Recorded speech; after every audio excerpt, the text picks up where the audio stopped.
Sit back, relax a little bit. Let me tell you a story. See if yours is anything like mine. Remember when I was a kid? So much better when I popped the lid. Feel the rap or open it up. Exactly, listen to Sean. Right, and Cash Out's the easy way to get money transferred when you're out with friends. So jump into that and then we'll get back to it. He said, baby, jump in the back, boy. Tailgate crazy. Tailgate crazy. Hey everyone, welcome to Fantasy Football Reports on Shady Sports Network. I'm your bus driver, Cedric, and I'm joined by my co-pilot, Justin. What up, Justin? Still getting better every day. Apologize for my voice, but I'm here. I wouldn't miss you guys for the world. Yeah, this guy is out here talking about he's questionable. He doesn't know if he's going to go. Yeah, I'm straight questionable. I'm game time decision. Yeah, guys, like I said, welcome back for another episode of Fantasy Reports. I think it's like episode 30. Quick rundown tonight. We're going to be covering the injury updates. We have get your start set questions in. We'll be answering those. Waiver wire ads. We have Justin's team of the week. We'll touch on the scores from his team of the week last week because we'll be building out that segment, right? Like eventually, like my team of the week. We'll go head to head. Like we'll go at it.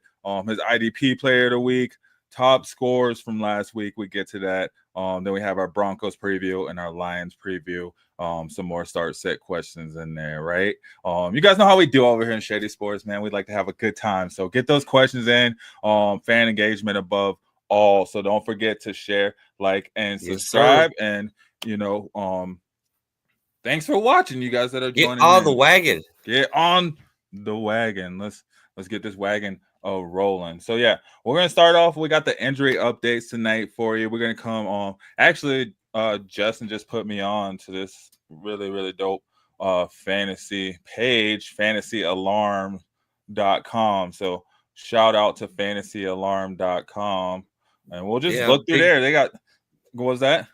I said they look good. I recommend them. They got good news, and they kind of lay it out and spread it concisely for you.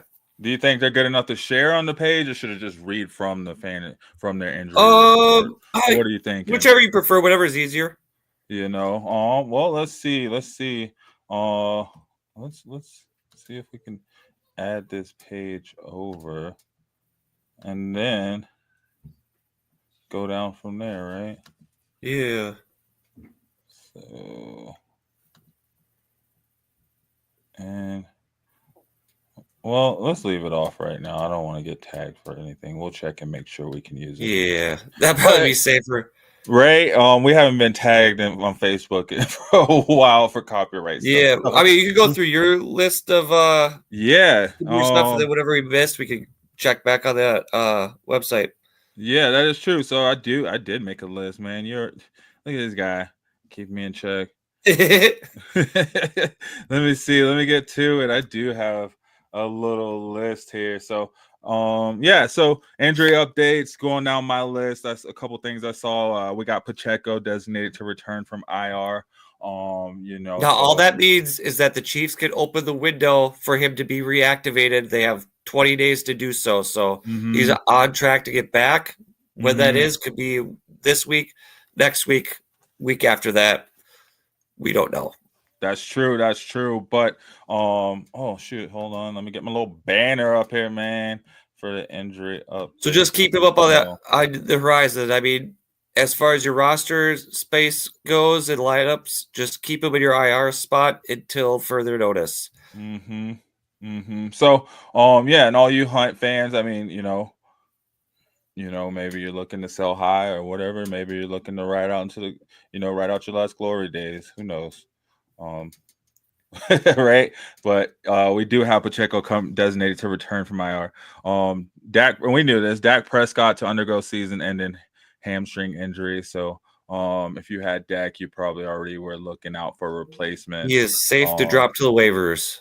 Safe to drop to the waivers, and if you needed a quarterback to pick up in replacement for him because you're desperate, the two in Dallas, I would lead Trey Lance over Cooper Rush. I thought you were gonna say Bo Nix, but yeah. Well, I mean, if you wanted to pivot back to a Dallas quarterback, you're desperate on the waiver wire. Out of the two you're looking at, I would lead Trey Lance over Cooper Rush. Ooh, yeah. It's Because that mobility, that running ability, just gives that a little bit of an edge. I mean, Cooper Rush was serviceable last year, honestly, when he came in, right? But yeah, I think that is the reason they did bring in a Trey Lance, was for that mobility to kind of move a little bit more than what. And Cooper I don't Rush think is they capable have of. named the starter for this week yet. So stay tuned. That game is also on Monday night. So A long just keep time that in till mind for your lineups. That's the last minute decision. So you have to have your quarterback situation figured out by then. All right. Then we got Nico Collins, my man. Nico Collins on track to play week 11.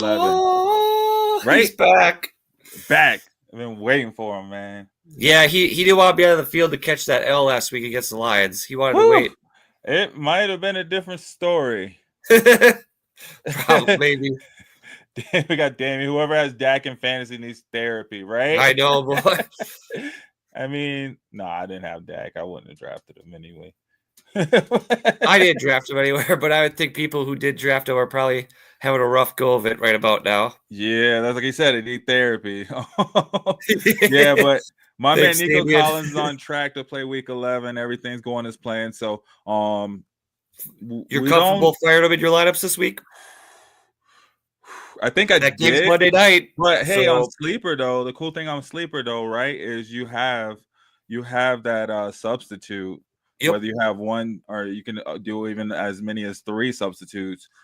So that's, in all of my leagues, we have at least one substitute. So where I have them, I'm playing them, but I do have a substitute in case.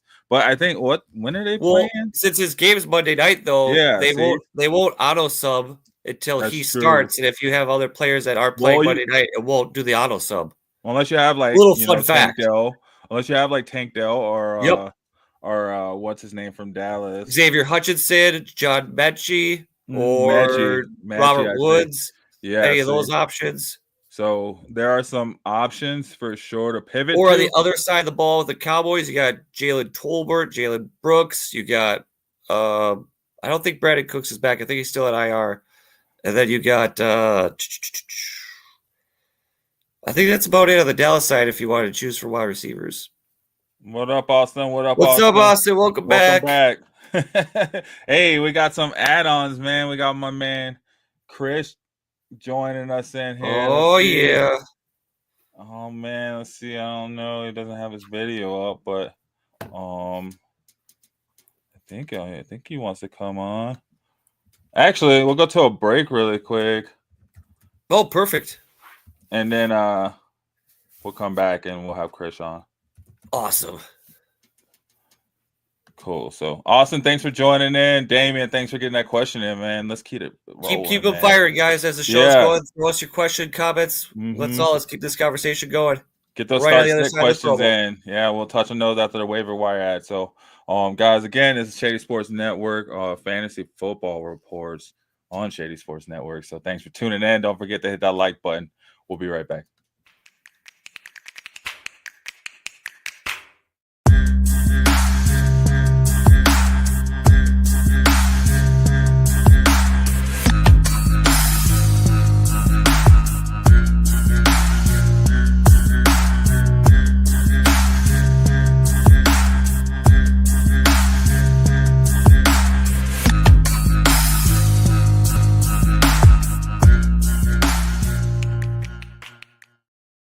What up, guys? Welcome back. Let's see if we can get Chris in here with us. We're going over the injury updates. Chris, it looks like you're here audio only. What's up, my man? What's up, guys? How you doing? Oh, there we go. Hey, made it. It was like audio only. I was like, I don't know. Where's he at? What's good? What's good, man? We're just going over the injury updates. How are you? I'm doing good. I'm just trying to win my leagues. I feel like these last couple of weeks are like crucial. The beginning of the season, it doesn't really matter. The first 5 weeks, it does in a sense. But like I started 0-5 in one of my leagues. Hey, it sounds like me over here. So 1-6, 0-5. I know what that's like. I'm trying to close out, make the trades I need to make. Look at stats, look at numbers, and it's a lot of confusion with a lot of running backs in the league. I feel like the value this year is kind of more spread out. It's all over the place, especially, we've seen some waves this season. I mean, not to get off track, but to just talk about that, in a sense, with the running backs even so much. I feel like we've seen waves a lot more with running backs because, like Tank Bigsby, that was a super, super hot wave for a minute. He was out there crushing it. We had, what's his name over at the Rams? Puka? No, the running back. The running back. Kyron? Kyron was. I haven't followed him lately, but that's a really, really. That was a wave right there for a moment. I think there are just some really, really hot streaks going on, from players that we weren't even expecting, and then now you're seeing like, Bijan starting to come out beast mode. Finally, CMC is back and starting to kind of take off and stuff. Joe Mixon, running backs that were out earlier in the season are coming back to kind of take over. What about the King? I was gonna say throughout all, there's been one consistent. There's been one guy dominating in almost every category you can dominate in. That's Derrick Henry, man. So shouts out to the owners that have Derrick Henry for sure. Like I dropped him in my keeper league and I regret it every day for sure. Shame. Not to go on a rant, but so, Chris, what injuries that you got going that are standing out to you going into this week that we haven't brought up yet? Not an injury, kind of. Bucky Irving. Bucky Irving is an injury. His toe. He has a toe, right? Mm-hmm. Yeah. I thought so. Mm-hmm. Yes. He has a bye week anyway, so I don't have to worry about him. But he's someone I'm kind of concerned about long term. When he first came in against the Saints, he was great. Right. Next week he was great, and then Sean Tucker, obviously. They're using him more in the receiving game, but his matchups towards the end of the season are not favorable at all. Mm-hmm. So I might go ahead and trade him or drop him. Another injury, obviously, Stephon Diggs is out for the year. Yeah, that sucks. Brian Thomas, he's been dealing with the ankle injury. Yeah, but he doesn't have a quarterback anyway. It's for the best. Yeah, so it's like. Hey, well, we get it. We got an update on that. Trevor Lawrence is a severe AC joint sprain. Yeah, so let's see. Yeah, it says they Doug still got Peterson a few days. says he's still taking it day by day, but yeah, he could still suit up. So, but still, Brian Thomas with him being remotely hurt or whatever, and then having that whole thing with Trevor Lawrence, I would probably stay away from all of those guys, honestly. Hot takes. Kind of see. Well, I got an injury I was going to mention. My champion, Aaron Jones, with the ribs. Mm-hmm. He was carted off the field last week against the Jaguars. He claims, though, that the reason why he was carted off the field is the X-ray machine was on the whole other side, and he didn't feel like walking. His X-ray was negative this weekend against for the Vikings, so he should be all good to go, and you should be fired up with confidence. Mm-hmm.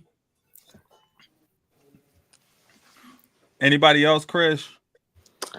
The Broncos backfield, another one. I'm kind of I'll just spicy. That's the May. I want to pick him up, but I'm not sure. How much you spend it on him? That's the thing. So I would have to drop Austin Eckler in order to pick him up. Ooh, but Austin plays on Thursday, so yeah, you'd have to make that decision now. I would drop Eckler to pick him up. It's just Eckler, in the red zone, right? Well, I could give you an update here on Brian Robinson. With the Thursday night football game going on, he was at practice this week in limited form. He's a true game time decision. So they won't make a decision on Brian Robinson until kickoff. So it might be a full Eckler load, or it might be a 50-50 split with B-Rob. With him having the week off last week and him playing early the week before, I think in a divisional matchup for the lead in that division, I think he leads that he's going to play, which then will eat into Eckler's productivity and prevent him from having as big of a game as he did last week. I can definitely, It's those divisional games. They push players over the edge. Like traditionally, I think if this was a Sunday game, for sure, fire up B-Rob. But with it being Thursday night, playing against your division rival. You need this to keep a lead in the division.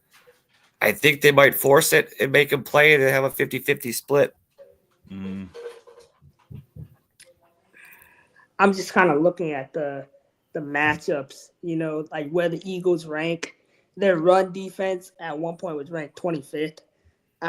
So obviously the pass defense, right, top 5 in the NFL.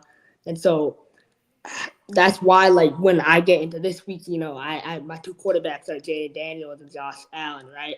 So if I look at who has the better matchup, I feel like Jaden has the better matchup because I feel like he will be running the ball more, right? And so I got a good trade for you too. I would try to move Bucky Irvin and Austin Eckler this week, quick in a trade for somebody, and then pick up Audric Estime off the waivers. That way, you move the guy that you're worried about, Irving, move Eckler based off a good performance that he's had the last couple weeks.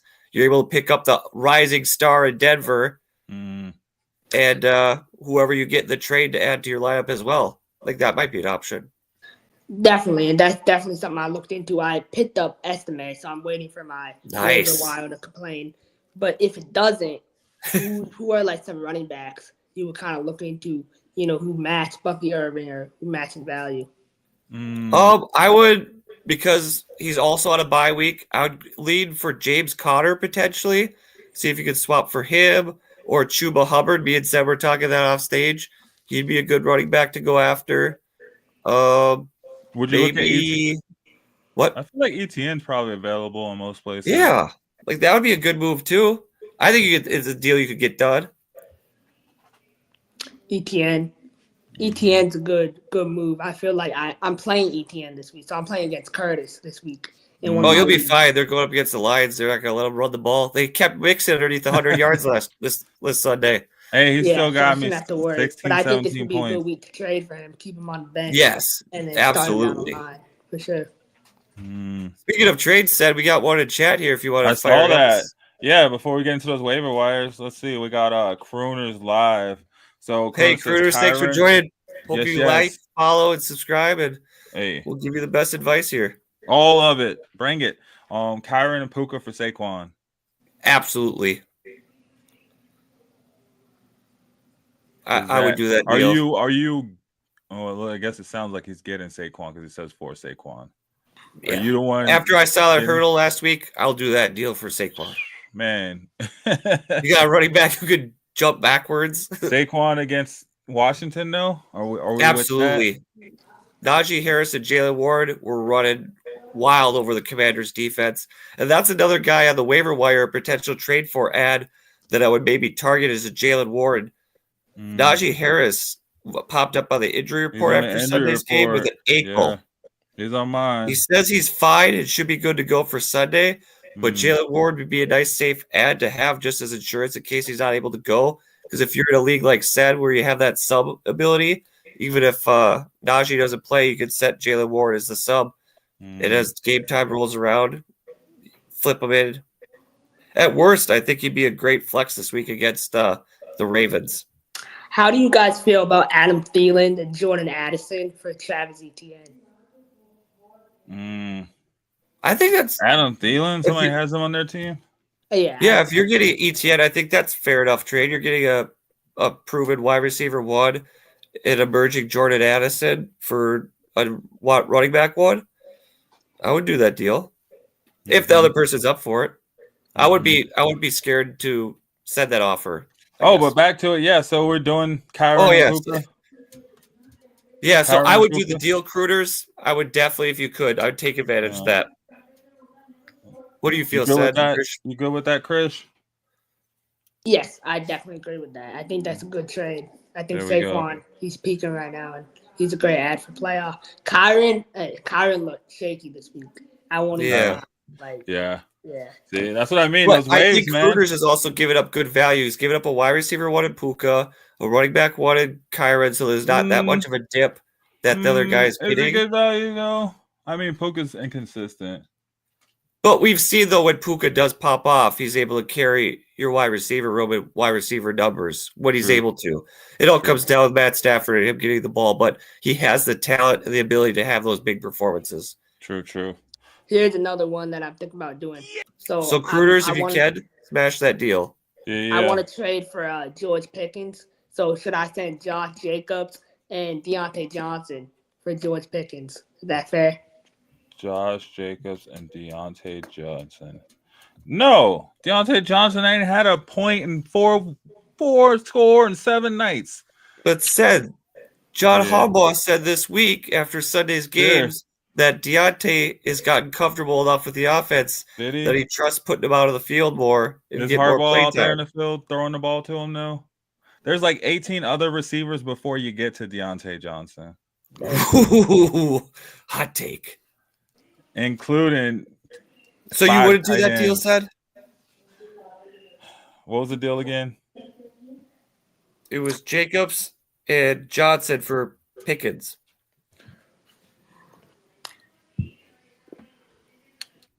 Well, I think you're doing a Jacobs for Pickens swap, and you're throwing Johnson in for insurance for a second wide receiver, and yeah, I think it's fair. yes, but we're just saying that Russ is gonna be the starter for sure. Yeah, I think Sure. so.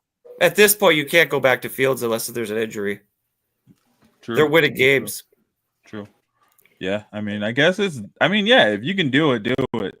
Yeah, Sure. I wouldn't be afraid to send the offer if you're sending it. If you're receiving it, I'd hit accept. Okay. Let's see what Pickens has done this season. What's Pickens rank at?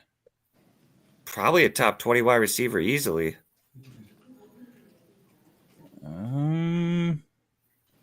He's number 18. Wide receiver 18. Okay, so top 20. Yeah, he was wide receiver 5 last week, so Hey now. I mean, maybe in a good direction. He was wide receiver 4. And they got a 3 big weeks divisional ago. matchup this week against the Ravens. That Ravens pass defense is very susceptible. It's not the old Ravens pass defense. Yeah, and he had what? He had like 70 yards the last time they. Oh, that's what they project. They're projecting him to have 70 yards. Ooh, yeah. I mean, sure. If you like those Steelers receivers, I mean, he actually is looking better, especially with Mike Williams over there on the other side. It kind of opens it up for him. It's kind of like the Devontae effect on what's his name? Garrett Wilson. Jets. Yeah, on Garrett Wilson. So yeah, I mean, and I take him too over Deontay Johnson. So yeah, I would do that for sure. Sorry to go the long way. Hey, it's all good, but I like it. And then we got Damian. I would trade DJ Moore for Johnson. Well, that's weird. You would trade DJ Moore has just been on the wrong side of that offense. DJ Moore right just now. went off. Didn't he just have a good weekend? So, I mean, I recently traded for him a couple weeks ago in a league, and I think he had 4 points, and then this last week he had 5 or 6 points. Wait, who am I thinking? Oh, he did have 5 points and 7 points the week before that. He's number 32 wide receiver. I don't know. At least he's getting points. What's Deontay Johnson had? He had 0. Well, that's because he's coming off the trade, getting acclimated to a new offense. He had 3 good weeks. But if you put both those players at their Curtis. peak this season, peak DJ Moore, peak Deontay Johnson, I feel that's equal fair value of trade. Hey, Hey, what's going on, y'all? What up, Curtis? I don't know why your window's different. Oh, it's probably my hold on, there we go. Let's see. There we go. Oh, hit it with the trade, Seth. What do you think? wait. DJ Moore for Deontay Johnson. Damien's asking in the chat. Yeah. I don't. No. Are you worried about the Bears firing their offensive coordinator? And They did fire. I was gonna talk. Yeah, they did fire their offensive coordinator. So what are they gonna do? They promoted their wide receiver coach. I think so. I don't remember his name. Thomas Brown. He was the offensive coordinator of the Panthers last year. Ooh. Okay. Panthers didn't do a whole lot last year. Didn't I see some rumors that they were talking about benching Caleb Williams? The rumor was that Eberflus made a comment that there was going to be some significant changes on the offensive side of the ball after Sunday's game, and I think the firing of Shane Waldron was that Yeah, change. that was the shakeup. Well, Curtis, thanks for you coming in. Yeah, I guess we didn't even get your thoughts. What are you thinking? I don't know. I wouldn't trade DJ Moore for Deontay Johnson personally. Okay. As somebody who had Deontay a lot of times in the past, I mean, it's way better situation with Lamar. It's just there's too much spread of points on that offense, and like you never know if it's going to be Flowers or Isaiah Likely coming back, or who was the wide receiver 3 that went off last week for the Ravens. You know what I mean? Yes. Like you never know who's going to really go off for them, and I just think Deontay Johnson is just kind of he's a good receiver just in a bad situation. I think DJ Moore is kind of the same thing, but I think DJ Moore is obviously the alpha receiver in that offense, I'd say, for Chicago. Yes, true. And that's why I'm like, yeah, and that's why I was like, yeah, like I would rock with him over. Yeah, I personally have traded for DJ Moore this down swing he's had the last couple of weeks, so I think he'll come out of the slump here in a week or two. I agree with that. So, hey, well, let's go to. Let's see. I had an article on the Broncos, but we got people in here. We got more people. Let's keep talking some more fantasy relevant stuff. I have a few more. Let's see. So, Curtis, what are you guys' thoughts on Isaiah Pacheco potentially coming back? Do you have Kareem Hunt? Where are you standing on Kareem Hunt? Did you use him? Are you getting rid of him? You go ahead, Chris. Yeah, no, I'm keeping Kareem Hunt. I had Pacheco. I drafted him in the 4th round. I dropped him. Like, really? Yeah, he's not worth the value at all. I rather, in my flex spot, I have Khalil Shakir right now. He's an amazing slot receiver. He puts up points for me. He averages 10 points a game. I'd rather him than Pacheco, honestly. Wow. Really. I mean, I have this week. I have whether it be Hunt or Pacheco play versus the Bills. I have them at whoever playing. I have them probably at running back 7. I think either whether it be Hunt or Pacheco coming back.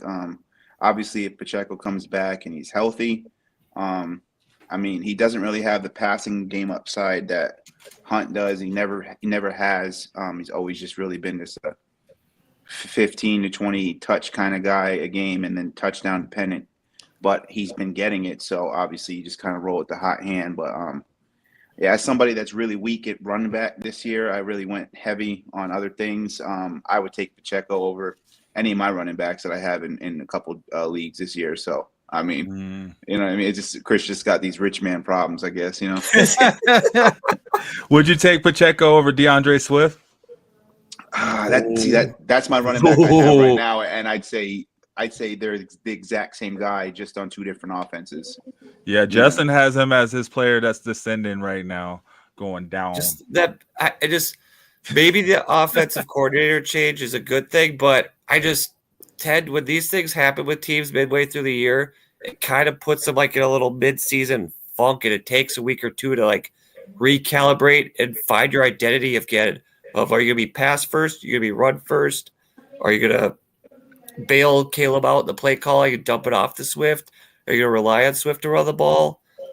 There's a lot of questions and variables at this point in the season with the Bears offense. And going into that playoff run and trying to make that push to get there, I don't feel comfortable trusting pieces of that offense right now to slide to my lineup. I mean, at flex for sure, but like solid running back and wide receiver 1s and 2s, and like Caleb as my quarterback, I'm just not sure right now.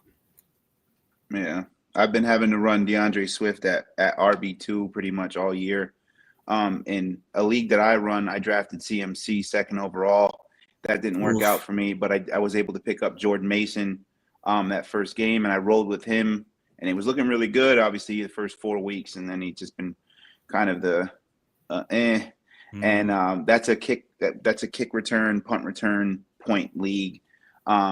So I kind of bet heavy on players like Tajay Spears, who was supposed to be a kick returner, and what's his name from the backup in Minnesota.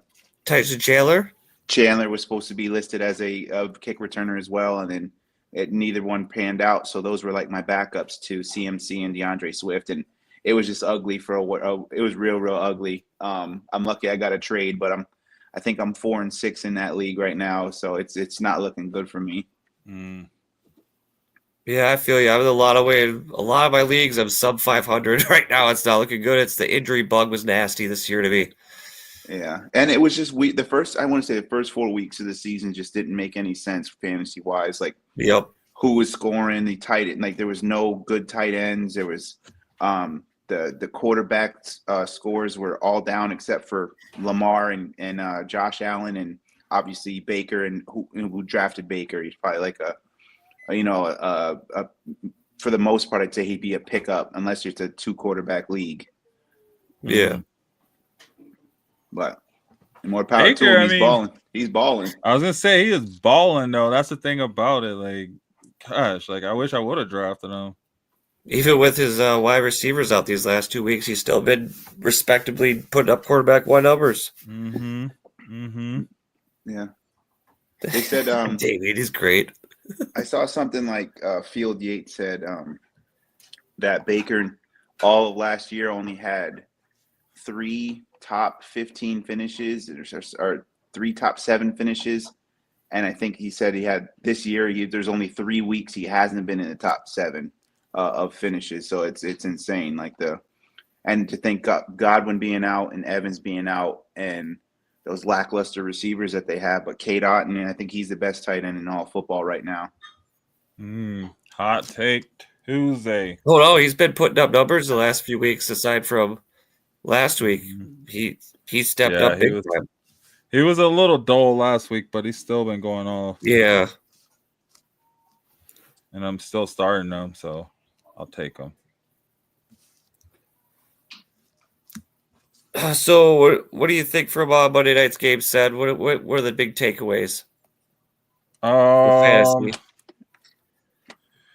Wow. Wait, what game was Monday night? It was Dolphins and it was Rams. Yeah. I didn't even watch it. But I do know what's his name? Jordan Brooks, I think. Linebacker from the Dolphins. Oh, yes. He went off. Tyreek Hill, man. And I almost had him in my lineup. It was more so like a field goal kicker contest. It was like there was only 1 touchdown. Let me see. But regardless, I don't think it was very much fantasy relevant otherwise. I mean, well, Tyreek had a touchdown still. Yeah. He had 27 yards receiving. Yeah. So nobody in your lives was like carrying you to the finish line, but I don't think anybody killed you either. Well, shoot, where'd it go? My notes pulled up. Let's see. I got this. So yeah, I mean, quarterback's very, very, very average. You have Matt Stafford in your team of the week too. So yeah, that did turn out so good. I don't like, it's hard with those Monday night, Thursday night players, honestly, depending on them. Puka had 22 points, so he did what he was supposed to do for sure. But yeah, just Tyreek, man. The recipe was there. My thought process was he's got all of his weapons back. He's playing at home Monday night against Tua and the Dolphins. Could be a shootout. It just didn't turn out that way. Yeah, it's hard with Matt Stafford, man. You want to think that he's just going to go back to his Megatron days. But yeah, I think those games are like far and few in between, kind of like Aaron Rodgers level, where you're just getting a couple every once in a while. And I mean, if you look at his stats too, I mean, last week he had 18 points, 25 points the week before that, then he had 5 points. Then he had 13, 5, 12, 6, 15 points. So it's just really like every couple weeks you're getting, a solid game put together from him. True. Even with all those weapons out there. He's just so old. Curtis, to wrap up our segment here, who is your top waiver wire ad for this week? Who is the guy you're dropping your priority? Who's your guy you're invested the rest, not your rest of your fab, but a good chunk of it to just try to get someone established to push for this playoff run? I'd say if anybody, if you're in a league that Ricky Pearsall is a pickup that he wasn't rostered, and anywhere else, Cedric Tillman, if he wasn't rostered in your league, I think that either one I of those forgot guys, about him. They were on a bye last week. Yeah, they were on a bye. I think they're both, and it's obviously seeing Pearsall that first touchdown. I really think he might even be a flex play, being that how many times Purdy's going to throw the ball, and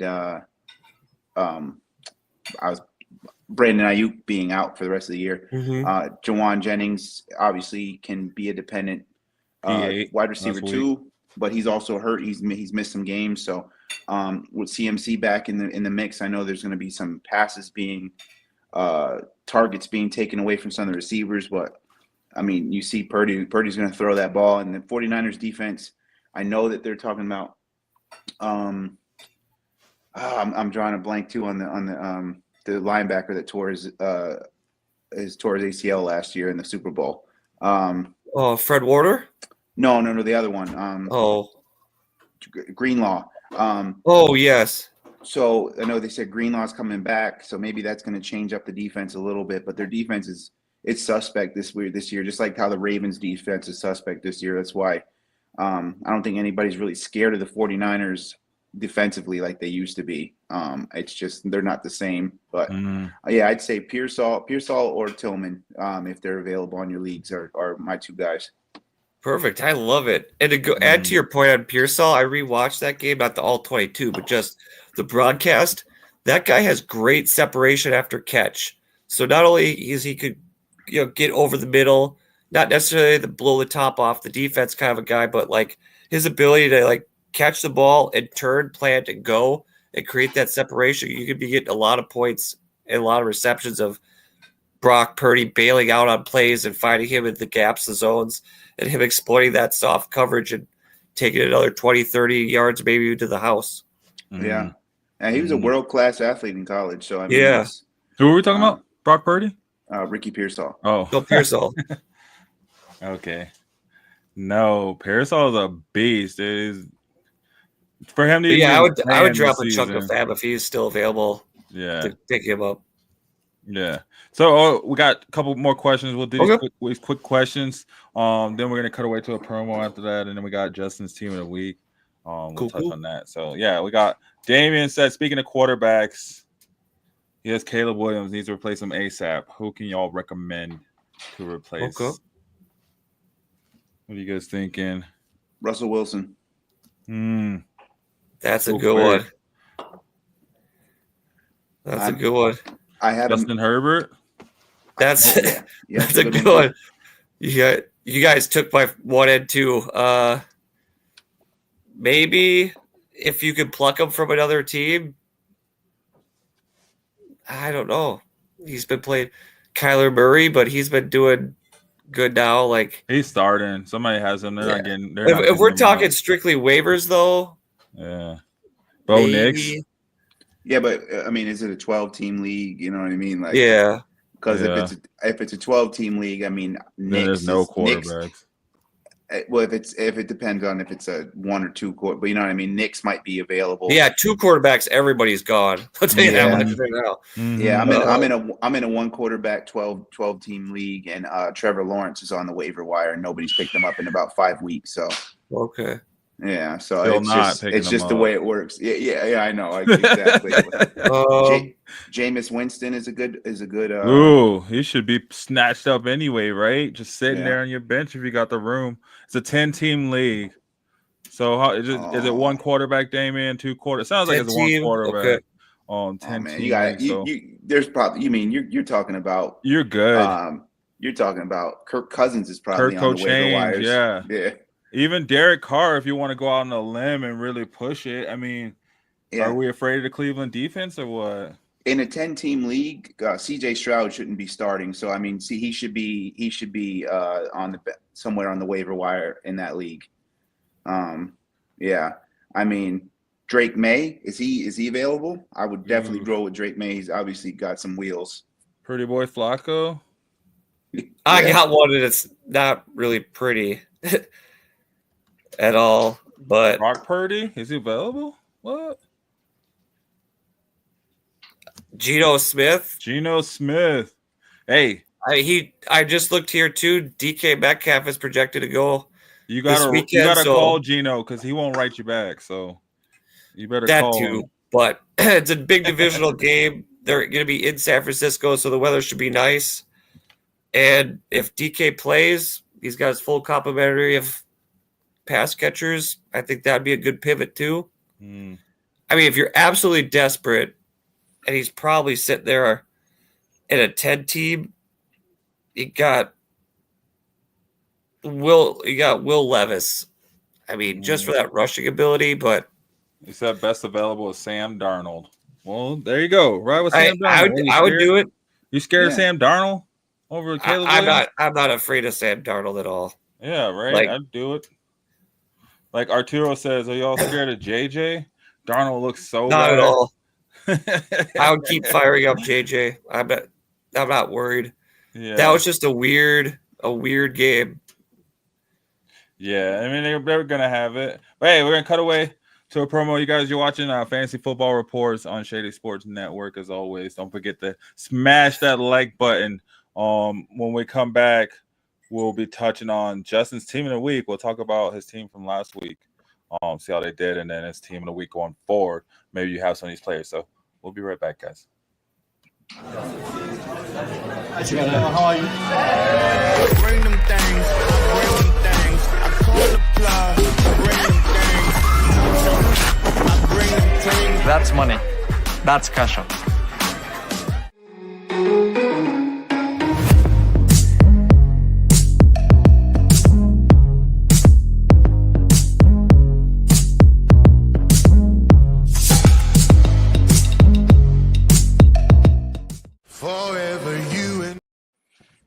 Alrighty.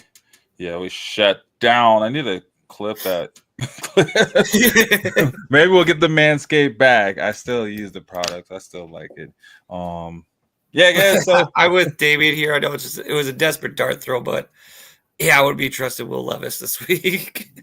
Why? So I'm not picking a man who drinks mayo. Is that Will Levis? Oh man, I think Justin has him on his team of the week. He had him last week or something like that. Who? No, absolutely not. Yeah, we got Justin's team of the week from last week. Oh, this is rough. He had some solid points in there. Chuba Hubbard, man, I wish I would have put him in my starting lineup. Zay, he's lost in the sauce. But overall, what is this? What did you say your team got like 84 points? This is 84 points sitting right here. This is not good. You're not winning many leagues, many matchups with this point total. Yeah, but this is a ride by die by team. I feel like because next week you could get 200 points easily with this team. Possibly, yeah. I think where we got killed was in our wide receiver room. We got big underperformances from Flowers and Wilson. Killed you. Like when you're getting 16 points, depending on league point values, on two players versus Darnell Mooney getting 15 alone, like that hurts. Mm-hmm. Well, that's why we got a new one every week. So we do got this team of the week going into week 11. You want to start on that, Justin? Tell us why you got this team, and then Curtis, I'll see what you think about this team. I went Josh Allen going versus the Chiefs. He should have his weapons back at Keon Coleman and Amari Cooper. They're trending upwards. They're practicing this week from the injury reports. That's playing in Buffalo. Josh Allen does well at home. And I think we could all agree here that the Chiefs are due for a loss based on how they're playing as of lately. Yes. And I think Josh Allen will be able to serve them that L this week. Jonathan Taylor versus the Jets. It's two teams that are very much lost right now in the season. And with how well or lack thereof Flacco playing well, Jonathan Taylor is going to carry the load and run that team to victory. And I think he'll get his healthy dose of points for you.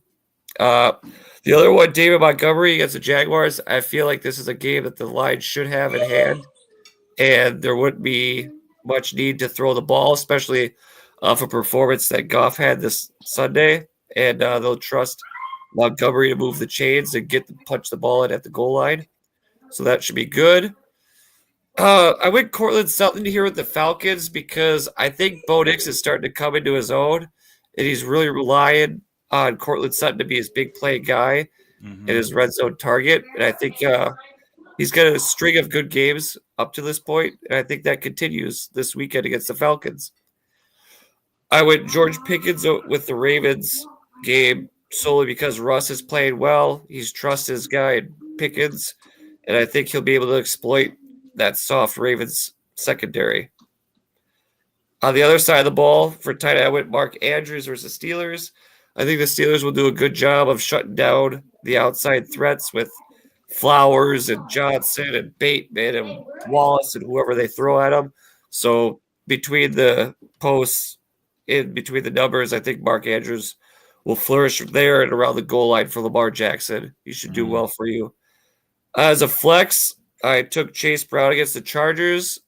That Chargers defense is very good at keeping people out of the end zone so far this year, and they're really good against wide receivers with that young secondary.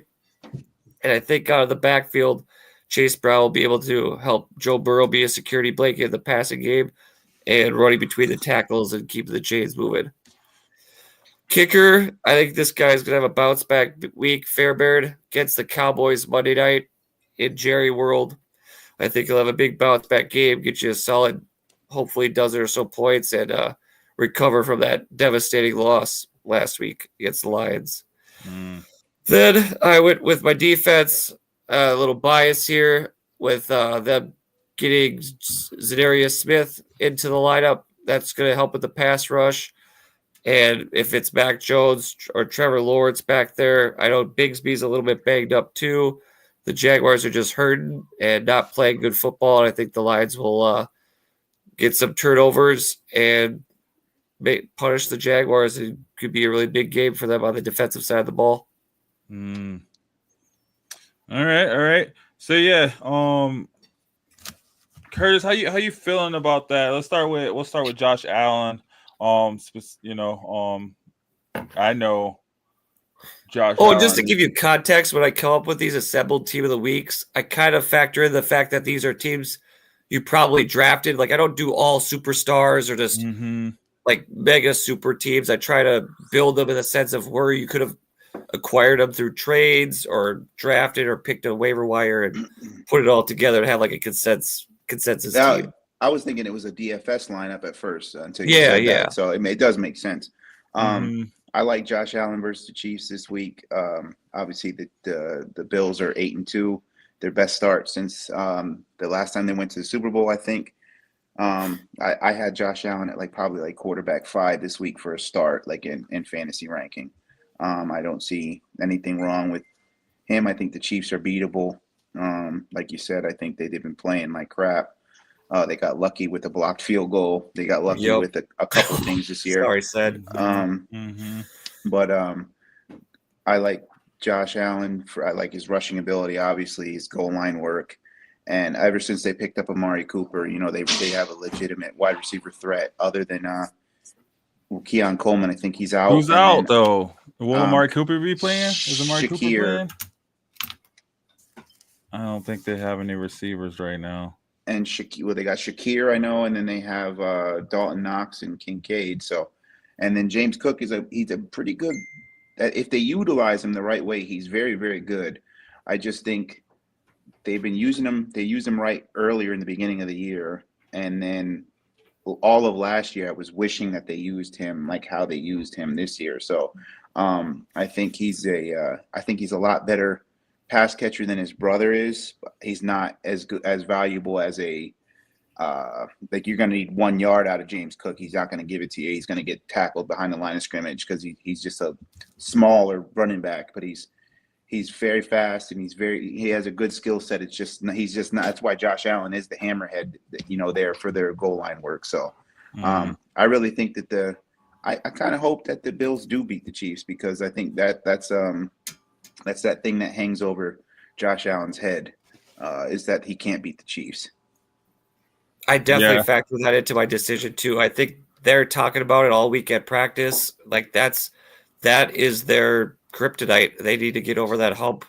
And the Chiefs have looked very human, very beatable. Mm-hmm. And I think if Josh Allen plays the right kind of hero ball, he can pull it off this week. Yeah. I just feel like teams try to do too much against the Chiefs. They get a little overcomplicated on things, and it just kind of gets in their way, right? I don't know. I feel like that kind of gets to them. Moving on, we got wrong one. We got your running back Jonathan Taylor versus the Jets. Benny and the Jets. This is the saddest. I can't even. Yankees, Jets, and Knicks. That's my teams, and the Jets. Hey, I was all in on the Jets this offseason. I was like, draft your Breece Halls, draft your Garrett Wilsons. Yeah, so was I. And then Aaron Rodgers, he just can't play anymore. Mm-hmm. And he's got $50 million worth of dead cap space next year. So, the Jets defense it's like they're like the Broncos, but with better players on offense, but the same kind of like product being put out. They have a really good defense. That's more of a compliment to the Broncos. I think they're outplaying the talent that they have, and the Jets are underplaying the talent that they have on the offensive side of the ball. The Jets defense is good, but I think the offense is so pitiful that I think that Jonathan Taylor, when you're 1, 2, or 3 top best running back in the NFL, you're pretty much matchup proof. Yeah, you're going to have a game where you're going to have 10 carries or 13 carries for 40 yards or something like that, maybe score a touchdown. But Jonathan Taylor, I'm sure he's going to score above. I'm sure he's going to have double-digit fantasy points in this game at least. Mm-hmm. I was definitely going to just add to that. Like, my recipe for this game is how Flacco played last week. They're going to rely on the run game, and because the Jets' offense is so pitiful, that defense is going to be tired if they're playing 30-plus minutes. And Jonathan Taylor's the type of back that's just going to wear them down. People are going to be tired of tackling him by the fourth quarter, and he might just fall into the end zone or break a big one. Yeah, I mean, they got him as running back 25 in my sleeper league. But I mean, you got Jonathan Taylor. I'm starting him every week. Yeah, regardless. He's matchup, like you said, he's matchup proof for sure. And because they're gonna use him, right? Regardless. And then like this next guy too, Knuckles, as some would say. Yeah, there you go. I like how Justin just keeps sneaking in these. Every week it's like a different Lions player. He like spreads. I'm just riding the high, man. It was a big Sunday for me. Hey, we're on the bandwagon. That's what you can do. You gotta ride that hype, man. They are definitely hyped up for sure this year, and it does seem like it is coming from a different angle almost every time. But Montgomery has been a consistent piece. I feel like it hasn't been like earth-shattering or groundbreaking, but he's been consistent in what he gets for you as far as fantasy points wise. I feel. Yeah, he's always been consistent. He's actually a pretty good pass catcher himself. When he played for the Bears, he was always he's just at a steady floor. He's never gonna. I don't think you're ever gonna see that touchdown total that you got from Jamal Williams out of that same kind of offense a couple of years ago. But because Jahmyr Gibbs is a little bit better than, and I hate to say it because I love DeAndre Swift. I loved him in that offense, and I really thought he was gonna become a much higher caliber player than he is, and he's still a great player. But DeAndre Swift just never reached what I thought he was going to be, and I think Jahmyr Gibbs is that better version of DeAndre Swift. So I think that David Montgomery kind of just loses out on some touches to Gibbs, but it's funny how many teams have two viable fantasy running backs on the same roster, where that used to be, we were scared of that when these running back by committees things started happening. And now you're seeing a bunch of teams that have two guys that you can roll out, in a pinch. Like it's not just the Lions. The Jaguars have been like that for a little bit, but that's more so you're like, I'll put Bigsby in because ETN is you don't know, but then they both are getting like similar outputs, like almost like 9 points a game or something like that. And you're seeing it with a couple other offenses as well, Atlanta. But I think Montgomery's, especially against that Jaguars team, I'm sure that they're gonna just keep running the ball against them. And I mean, the Jaguars, it's like start everybody against the Jaguars, start everybody against the Panthers, start everybody against the Saints, and start everybody against the Ravens that you have. You know what I mean? Like that's pretty much it for fantasy this year.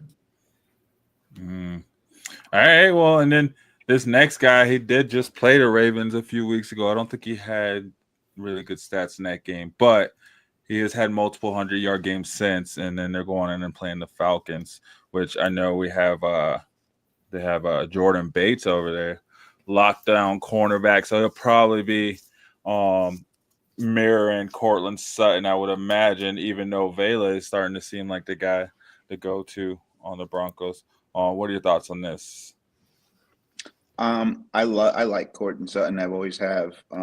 Think he's a home run hitting wide receiver, and he's just really just suffered with bad quarterbacks since he's been there in the league. No offense, but last week getting on track against the Chiefs, I think that he's a great pick. The Falcons, they don't really scare me defensively, and I think Sutton is going to have a great game. I kind of cashed in on or bet all my money on Marvin Mims this year, and that kind of backfired on me because of the kick return yards. But But you just hope that the Broncos figure it out, because it's just sad to see a team that's just, you see that it's just one kind of two pieces away almost every year, and then they switch quarterbacks again, and then it's like they get back to that point where it's one or two pieces. That defense is stout. I think I know Audric Estime is going to be starting at running back, which if that's going to change up, I think there might be more targets for Cortland Sutton too if Williams isn't playing as much either. So I'm all for it. I think Cortland Sutton's a great pick in that receiver spot, and I think in my opinion he's a wide receiver 2 dependent. You know what I mean? But obviously he has George Pickens next, and I think I have George Pickens as like wide receiver 3 this week because of who he's playing against. You know what I mean? No, Sutton is a good pick. I like that. Like with my lineup, I picked Sutton as more of the possession controlling receiver. The last 3 weeks, he's had 11 targets against Carolina, 10 against Baltimore, and 9 last week against Kansas City. 2 out of the last 3 weeks, he's posted over 100 yards. Just so happened he traded off 70 yards last week for the touchdown. So and here's why we're getting the targets, getting the volume, and Pickens is getting those home run balls. So yeah, I love Pickens, man. I love the fire he brings to the game. He's funny, like, you know what I mean. It's just like there's the highlights of him doing, just stupid things after during the game, and it's just funny. But he's a great player. He has a great skill set. He makes catches that a lot of guys in the NFL can't make, and obviously him and Russ have a connection now. It was really sad earlier in the year. I love Justin Fields, but he can't get receivers the ball. And now Pat Freiermuth might have liked Justin Fields more, because I know Justin Fields, he liked Cole Kmet when he was in Chicago. I think he's one of those. He's kind of like Lamar, how Lamar used to always really rely on Andrews. I think now that Russ is there, I think that offense is really going to open up. Obviously, we've seen it. Mike Williams scored his first touchdown with Pittsburgh last week. But I think Pickens is going to torch the Ravens. They don't have anybody in that secondary that I trust. Is Hamilton still injured? Ooh, he didn't pop up on my injury report. Did you see anything? He didn't come back to that game last Thursday, so yeah, that's what I didn't even see it. And I know he doesn't look like he has an injury designation on him. He's still receiving treatment. Never mind. He's still receiving treatment. Okay. And their game was Thursday, so he had a few extra days to heal. But still, I don't know. Like with Russ having multiple options now, I could see Pickens burning him for a play. And he can make one play just justifying starting him.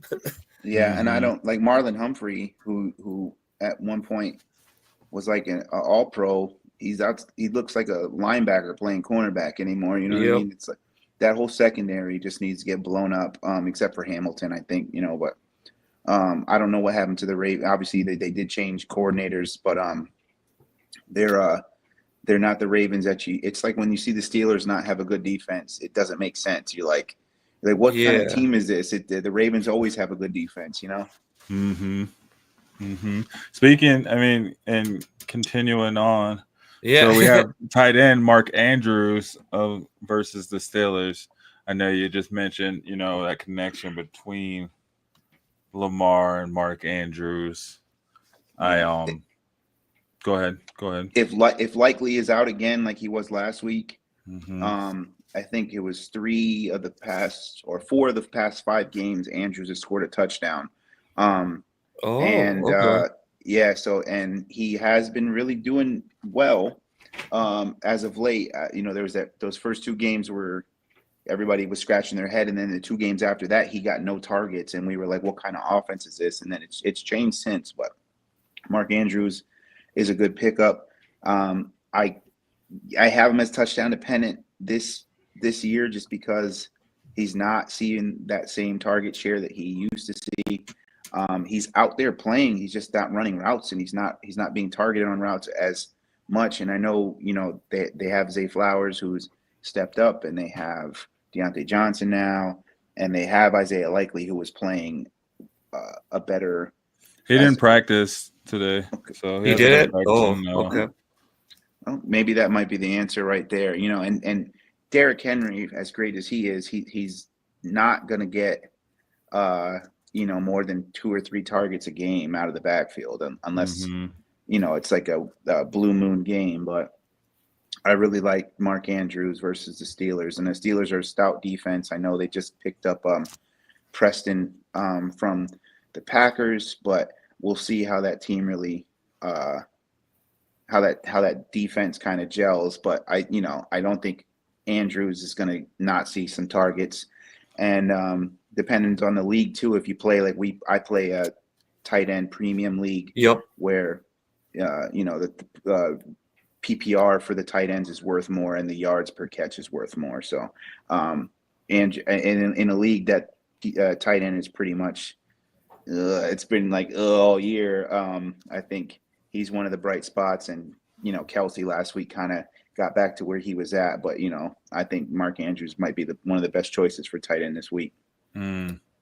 Yeah, that's been the hardest spot for me to be picking these teams of the week, is the tight end position, because it's so a wild west out there right now, and I try not to pick the same players every week. I try to rotate and spice it up, but it's really hard to select a tight end week to week. So moving on, we got your flex, Chase Brown, who's been blowing up the past few weeks since Zach Moss went out. How are you feeling about that in the flex spot? I was a big not hater of Chase Brown this year, but I stayed away from him because I thought Zach Moss was going to take the backfield over, and I was completely wrong. Obviously now Khalil Herbert's there as the backup, but Chase Brown he's the truth, man. He's put up a lot of points this year. He was I think he was top 5 running back for like 6 of the past 7 weeks or something like that. He's been putting up a lot of points. He's really good out of the backfield. Burrow trusts him. Obviously T. Higgins was out, so there's Gesicki and Chase Brown are getting some of those targets, but I really think that he's going to do a lot of damage this week against that Chargers. And the Chargers are a good defense, but I think that I had Brown as like a top 12 running back for the matchup, and so having him in a flex is that's a really good spot for him. If anybody could muster that up, I think that's a good pick. Okay. All right, then we're moving on to the kicker. We got Fairbairn. Fairbairn? Bayern? How do you say Yeah, it? I always, I'm not even I trying to always first struggle. name. But anyway, with the Texans, right, versus the Cowboys. I just been plug and play on him, quite honestly. I haven't been moving around on kicker, but I do have him, so I am high up on him. I Yeah. think go ahead. No, go ahead. I was I gonna just say agree I with you. think this week will be a kicker battle between him and Brandon Aubrey for sure. Brandon Aubrey, it given the opportunity, will probably come out on top. But I think from what we saw against the Lions, Sunday night, if the Texans come out like that, I just don't see Dallas matching that energy, right? Like I see a lot of opportunity for Fairbairn to whether it be field goals or whether it be extra points. In which I guess in fantasy case you hope it's more so field goals, right? Because you're getting a couple extra. Yeah, I think you he know. just out of most of the options I was looking through, he just has the safest floor. I mean, they could put up 3-4 touchdowns and there's 4 points, or they could get in the red zone a few times, and he has the capability of hitting 50 plus, so he could put up 10, 15 points. So Yeah. I think Yeah. the only thing the Cowboys have going for them is that defense.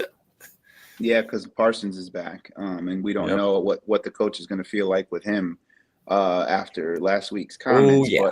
But I like Yikes. I like Fairbairn. Houston's offense. If you guys saw in the chat, I texted earlier. Yeah. During that game, they have no identity outside of running the ball with Joe Mixon. And obviously, Nico Collins should be coming back this week. Yeah. And he's going to change a lot because he was the number one receiver in the NFL before he got hurt. Yep. In terms of touchdowns, catches, and yards. So I think that's going to. Oh, he's talking there like you can't be praising Nico too much, right? Like Mike got hot. Was like, hold on, bro. No, but he does have a point, and I think especially if Nico comes back, you're gonna see a lot of opportunity for Fairbairn to get into the And I've also given zone. Nico a week. Like I want to put him in my lineup here one of these weeks, but I want to see him back 100% healthy first before I pop him up on my team of the week right now. I mean, I feel like even if he doesn't come back, they're gonna run Joe Mixon until they get close to the red zone. Regardless, he's gonna push Dallas back. So if Dallas's defense is out there a lot more than they plan to be, they're getting worn down, getting tired. With the running game, I think there could be quite a good amount of opportunity, for Fairbairn to get some points up. And then moving on, we got the Lions versus the Jaguars, in which. I mean, hey, if Trevor Lawrence doesn't suit up, who is that? Mac Jones didn't Mac look so hot Jones. last week against the Vikings.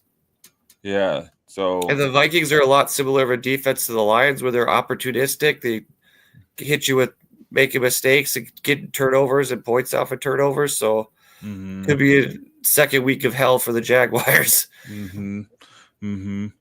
Well, I think and I got the Lions defense in some of my leagues, and I'm just rocking with them. I think the addition of Zadarius Smith definitely helps. It'll help with that pass rush, and it should translate to points. Yeah, they haven't been world beaters, but they've been pretty consistent. Yeah, they had a few weeks where they popped off, but they've been pretty consistent, and I think they're looking to eat. I think they've had a last week interception at every game for the last 5 or so games. They've had at least one turnover, I think. Yeah, let's see. Oh, yeah. Okay, but they've been allowing points too. Yeah, that's been the biggest thing. But yeah, in the past few games, they definitely have had a turnover for sure. They're coming in at number 5 in my league. Consistently. I mean, I guess they've gotten some top really 5 good defense. points. I like it. Top 5 defense. Top 5 dead or alive. We're gonna cut away for a promo, but it's gonna be my read because let's do it. Yeah, I have to get it recorded so we can get it in there. But let's cut away for that really quick, and then hopefully we can get Curtis back on here. If not, when we come back, we'll talk about your IDP of the week. Then we'll cut over to a preview of the Broncos and Lions game. Absolutely. Hopefully Chris get back here too, or is hopefully Chris or Curtis or both of them back on, and then we'll we can. Oh, nice. And if you're joining us tonight on the show, feel free to keep popping in comments, questions, lineup advice, injuries, what have you. We welcome all of it. So feel free to engage. We're here to answer for you. Yep. Don't forget to hit that like button. Smash that like button. Don't forget to share as well. So let me go. I'm gonna take you off screen there, Justin, and then I'll bring you back on when I'm done, and we'll get back to it.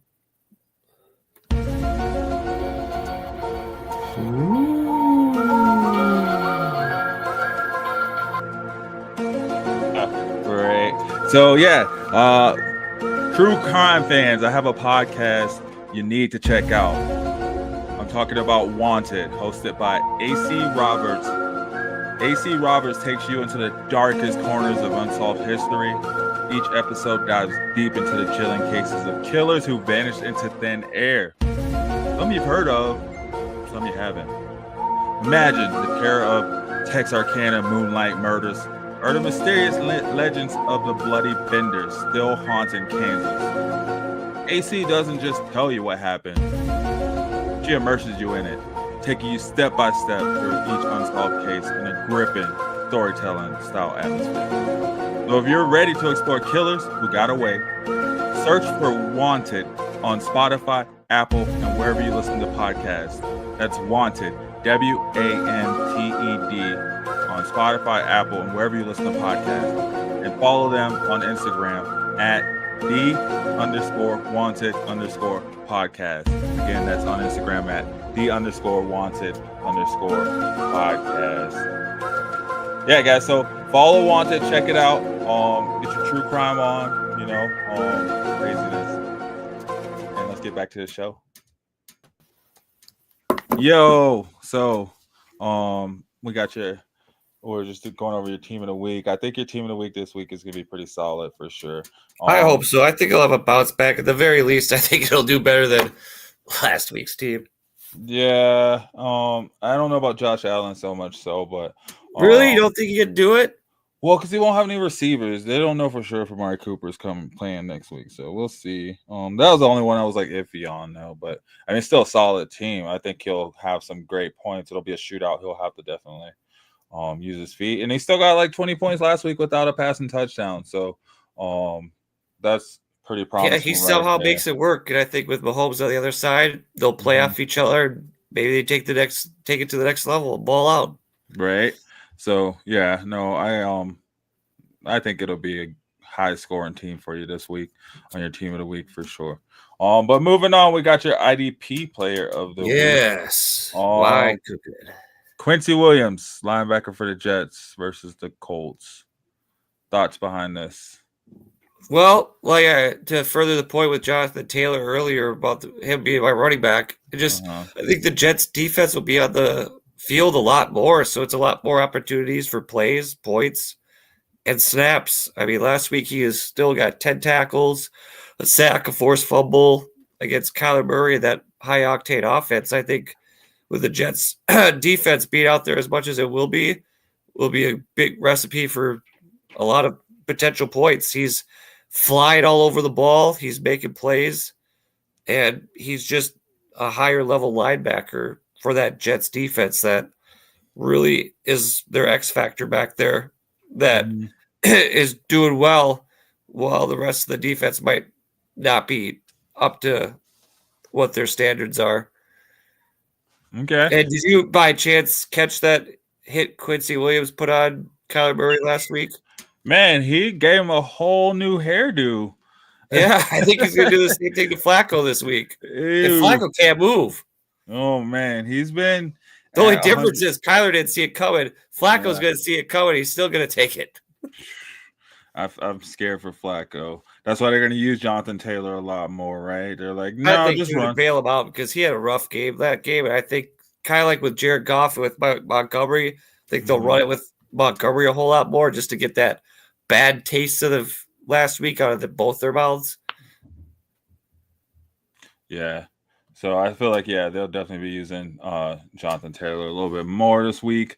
But I don't know if Flacco will be trying to drop back for any long passes that'll take time to develop this week. They'll probably be trying to get some quick ones out. So let's so I mean I feel good about starting Quincy against the Colts. I think that's gonna be a solid move. He's been at 100% almost every week and he scored about 20, 40 points each week for the Mhm. last 5 or so weeks. So it's definitely a safe, solid play to have in your IDP spot. Yeah, especially if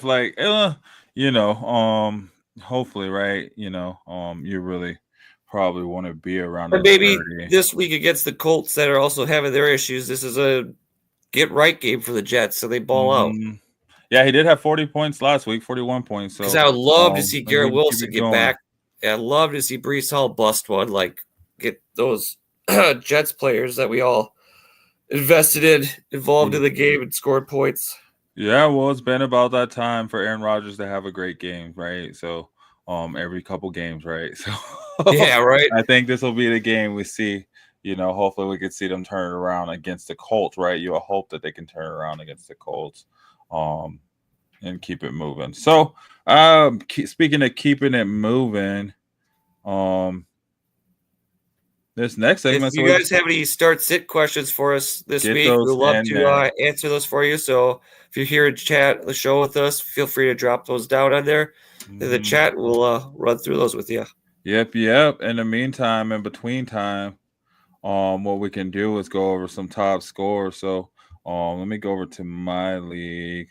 I think my scoring setup is pretty fair in my league. Nothing too crazy. Yeah, I got a bunch of weird leagues, so it's hard to come to what's a normal value. Yeah, having right. such a wide range of leagues with different point scoring or rule settings and stuff, bonuses and stuff. Yeah, different bonuses. So, well, I mean, for instance, we got DeMarvion Overshawn as the top scorer in the league overall with 75 points as a linebacker. Wow. I think he didn't get as many in some leagues.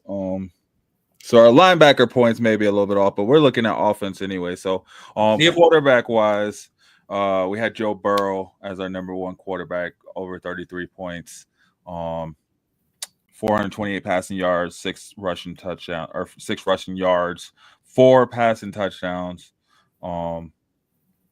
I think that was a solid game. He's been on a tear for the past few weeks. Think you can do it again this Sunday against the Chargers? Oh man, you would hope so, right? But they have to. It's going to be. I think they're playing in LA, so he'll be indoors. He won't have to worry about the weather. Okay. And it's in LA, so I mean you don't have to worry about the weather anyway, right? Yeah. It's nice whether you're indoors or outdoors. So yeah, I think Joe Burrow looks locked in. I think he's gonna keep putting up points and keep just balling out. Yeah, I think so too. I'm riding with him. He's my quarterback over Pat Mahomes, and I'm confident with that for sure. Yeah. Lamar Jackson came in at quarterback 2 with 32 points, almost 33. So right behind him, he had 290 passing yards, 33 rushing yards, also 4 passing TDs, no interceptions. 33 pass. Oh, Joe Burrow had 56 passing attempts. I thought that was a typo or something. Oh, yeah, 56 he's hucking and chucking it. Hucking and chucking it. Lamar had 33. So same but different, right? Same outcome but different ways to get there. Yeah. And we know what stood out to me this year too with Lamar having a lot of teams and such. The rushing touchdowns are down this year with Derrick Henry. So it's he's still mobile. He's getting rushing yards, but with Derrick Henry added to that team, it's really created a dynamic now that you're relying on Lamar for his rushing yards more than his rushing touchdowns. Where it's like Jalen Hurts, not so much looking for rushing yards, but you're getting the rushing touchdowns. It's like a weird trade-off between those quarterbacks. Well, I feel like the Ravens know And what the need common Lamar. denominator is they both have stud running backs Both behind have them. stud running backs behind them, but the touch push is the staple play over there in Philly. I mean, Jalen Hurts was quarterback 3 with 30 points, but you see the difference. I mean, Baltimore, I feel like they just know that they need Lamar and, Healthy. They need him in February and January and the end of January and February, and not right now so much. So they can get those rushing touchdowns, in the AFC Championship game and the Super Bowl, not right now. So they're the mission, and he's doing it the right way. He's a quarterback, man. He looks just as good as any passing quarterback as I've seen, honestly. His accuracy is phenomenal. The way he just casually just tosses some balls in there, and it's just like a flea flicker. It's so freaking, I don't know. Lamar is just really proven a lot He's of people. He's a baller. He's a baller. He is a baller, and it really helped them bringing in, I guess, that offensive coordinator, or isn't that what they brought in over the past season? I think it was I believe so. Yeah. Yeah, I think they brought in a new offensive coordinator and just kind of opened up his passing game, and they just really been working to make him a quarterback and not just a dual threat quarterback, in which he is the ultimate dual threat quarterback now, because he can pick you apart no matter what. We saw it, we saw it against Cincinnati. He was at like a 20-yard loss and turned it into like a 10-yard gain. So for real. Just little plays like that. Lamar is just unreal. And then just to round out our top quarterbacks, we had Kyler Murray in at 4 with 28 points, and then we had Brock Purdy in at number 5 with over 23 points. So solid top 5 on the quarterbacks. How are you feeling about Kyler Murray? I think he definitely changed his tune with me. I was kind of worried with him there towards the middle of the season, like, what's happening, what's going on. I think he's taken his game to another level these last 2 weeks. It's refreshing. It's relaxing. It takes the anxiety of starting him. I mean, he's got the bye this week, so he has a week to rest, but I'm confident firing him up in my lineup the rest of the season if he's going to play like that. He played a few days of Call of Duty and was like, I'm good. Well, it must be that the Call of Duty game's bad if he's playing so well, because he hasn't spending time on Call of Duty. Is that a hot take right there? I don't know. Call of Duty must be bad. Justin said it. I mean, if Kyler Murray's playing better football, he might not be focused on Call of Duty as much. So, right. All right. So we got our running backs. It's weird names at the top, right? We got Austin Eckler. Eck's going to give it to 30 points. He had 29.9 points in my league. He had 44 rushing yards, 7 receiving yards, but he had 2 rushing touchdowns on 13 rushes and 1 reception. So, man, that was a good game. He did that the week before too, with Brian Robinson out. So it'll be quite the decision to make here on Thursday whether or not to play him. If Brian Robinson's healthy, you're good to go. I was going to say, we saw the same thing, with Brian Robinson when Austin Eckler was out too, right? Yeah. So they got a good situation over there in Washington, man. That's not a bad position to be in. Absolutely. This next guy kind of in a somewhat, not a similar situation, but he's actually been eating more recently. Bijan Robinson with 20. Yes, it's good to see. If I remember how frustrated I was middle of the year, early weeks of they're finally not feeding using them correctly, and I think they're starting to figure it out. Oh, well, hopefully not, because they play the Broncos this week. So hopefully they. Except for this week, they threw out that old playbook. They got this new. Put Algier out there and see how it goes. What said. You don't want to play Bronson 20 carries. He hit 20 carries, so they'll probably keep him around there. I would imagine, right? You got to. Right, to keep it going. Then we got Chuba Hubbard, man. I feel bad. I left Chuba on the bench. 24.9 points. Damn, dude. 153 yards on 28 carries, but only 1 touchdown though. You're not gonna do that again, though, are you? Huh? You're not gonna leave him on the bench again, are you? I don't know. It's hard to tell. Isn't Jonathan Brooks coming back? Isn't he back? Yeah, but even if he does come back, do you think they're really going to give him the whole workload right away? They did just re-sign Chuba to a 4-year deal. Like, you don't really see a running back get locked up like that. That tells me that the organization is saying, Chuba, you're our guy right now. Yes, Brooks is going to come into the picture. He'll eat a little bit away from you, but you're our guy. As long as you run it. Yep. Yeah. So maybe I won't leave him on the bench anymore. It's kind of hard though. I got a bunch of studs ahead of him. So I know. are you starting beast Chuba mode. over? Are you starting him over David Montgomery? Not this week because he's out of bye. Well, if he didn't have a bye. Oh no, I like the matchup too much with against the Jaguars. Yeah. See, I would flex him over Chase Brown though if he was playing this week. Would you start him over Joe Mixon? Mixon's play the Cowboys. No, I'd probably still go Mixon. Just because, like Curtis was saying, is like they revolve that offense around Mixon. Yeah. Would you start him over James Conner? Yes. Tyrone Tracy? I would start him over Breece Hall, unfortunately. Yeah, I started everybody over Breece Hall. Damn. All right, we got our next rounding out the running back. Speaking of that, Chase Brown, 22.4 points, and then James Conner, 22.3 points, rounding that out. So, I mean, James Conner, man, that Cardinals running back room, let me tell you, like, I'd probably start and we'll flex any one of those guys for sure. Yeah, that offense is starting to figure it out. That's very good. We like to see that. I think the Cardinals are leading the NFC West too right now. Oh, that NFC West is weird though. I mean, yeah, they all toss it up. I don't care about their rankings until playoffs because it doesn't matter where they're ranked at, and they can still go in. I mean, look at the Seahawks when they were like leading the division a couple years ago. They second when they got dusted in the playoffs. You got to like show me something first. The Cardinals, that's a big ask for them to go out and win a playoff game. So they better hope they get a bye week if they do go into better hope so. Yeah, which is not really many bye weeks. There's only one bye week up for grab. And I mean, I feel like the Lions kind of got that locked up, right? Who's atop the NFC right now? Motor City Kitties. Yeah, see, so with the Commanders losing last week, the Eagles winning, they're tied in second. Do you see all alone at top is the Lions. You see the Cardinals going in. Do you see the Cardinals beating Washington and Arizona? They did that earlier this year. They beat Washington?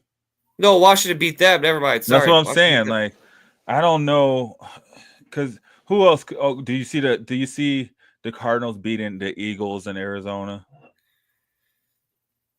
Depends on what Eagles team shows up. We've seen two different Eagles teams this year. Yeah. Do you see them beating the 49ers? Maybe. I'd say they have a chance.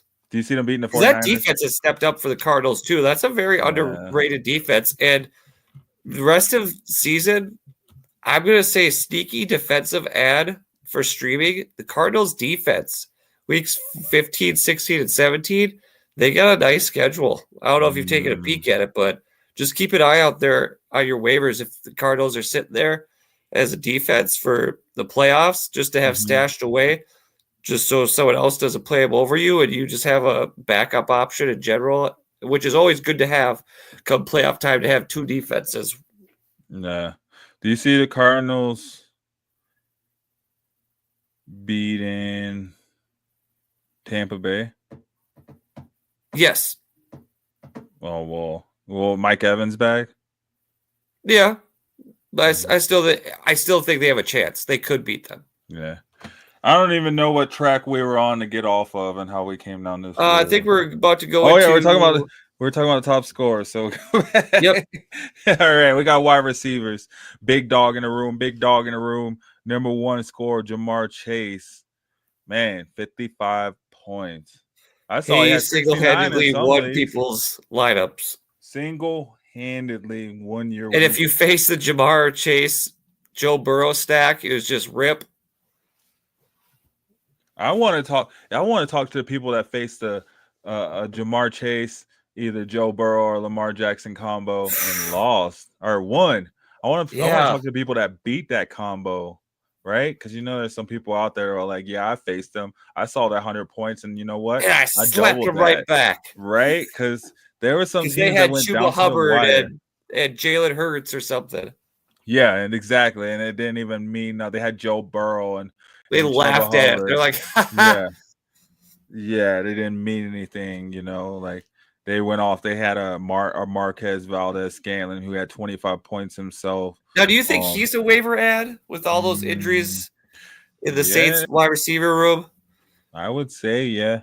But I mean, he hasn't done anything. Would you throw him right away in your lineup, or would you just stash him in case to see if he has another big game? I would just throw him in my lineup because if he doesn't go off, I'm not using him again. I'm not for him, right?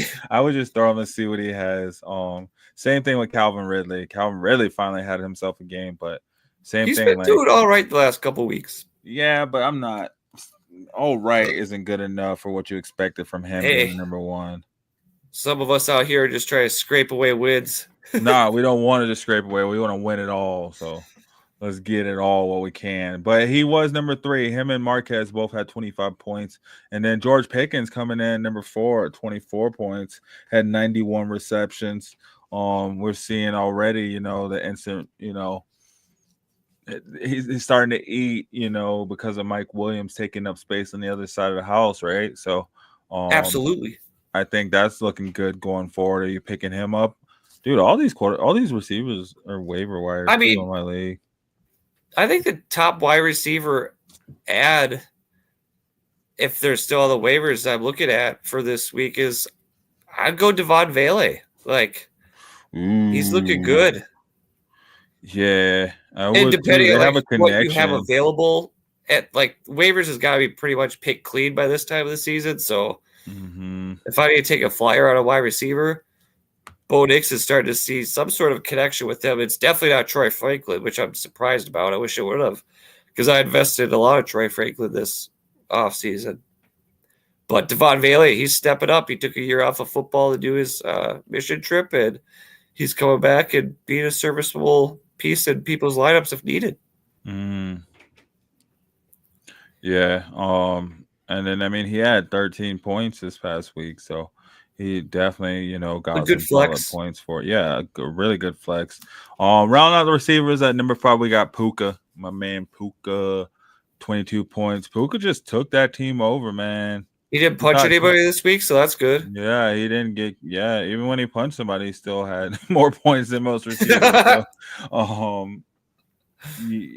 definitely starting Puka if you got him. Which speaking of punches, and on a side note, let's real quick tangent. Who are you taking this Friday night? Friday night. Oh man, Jake Paul or Mike Tyson? Who you got? Oh yeah.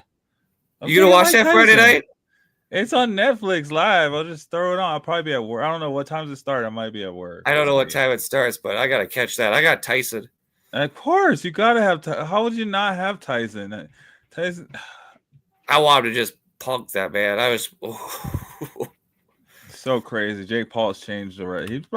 He made boxing relevant again, though. I'll give him that. He just got a very punchable face. Very punchable face. So hopefully Tyson just freaking. Because it's not even close, right, in the real world. But, I mean, it is a live event on Netflix, so who knows how it could go. And so Tyson is like 60 years old. How old is Tyson? Oh, man. Hey, Siri. How old is Tyson?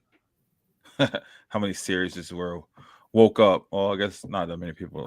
You just ruined chat. Just everyone's phones are going off. Let's see.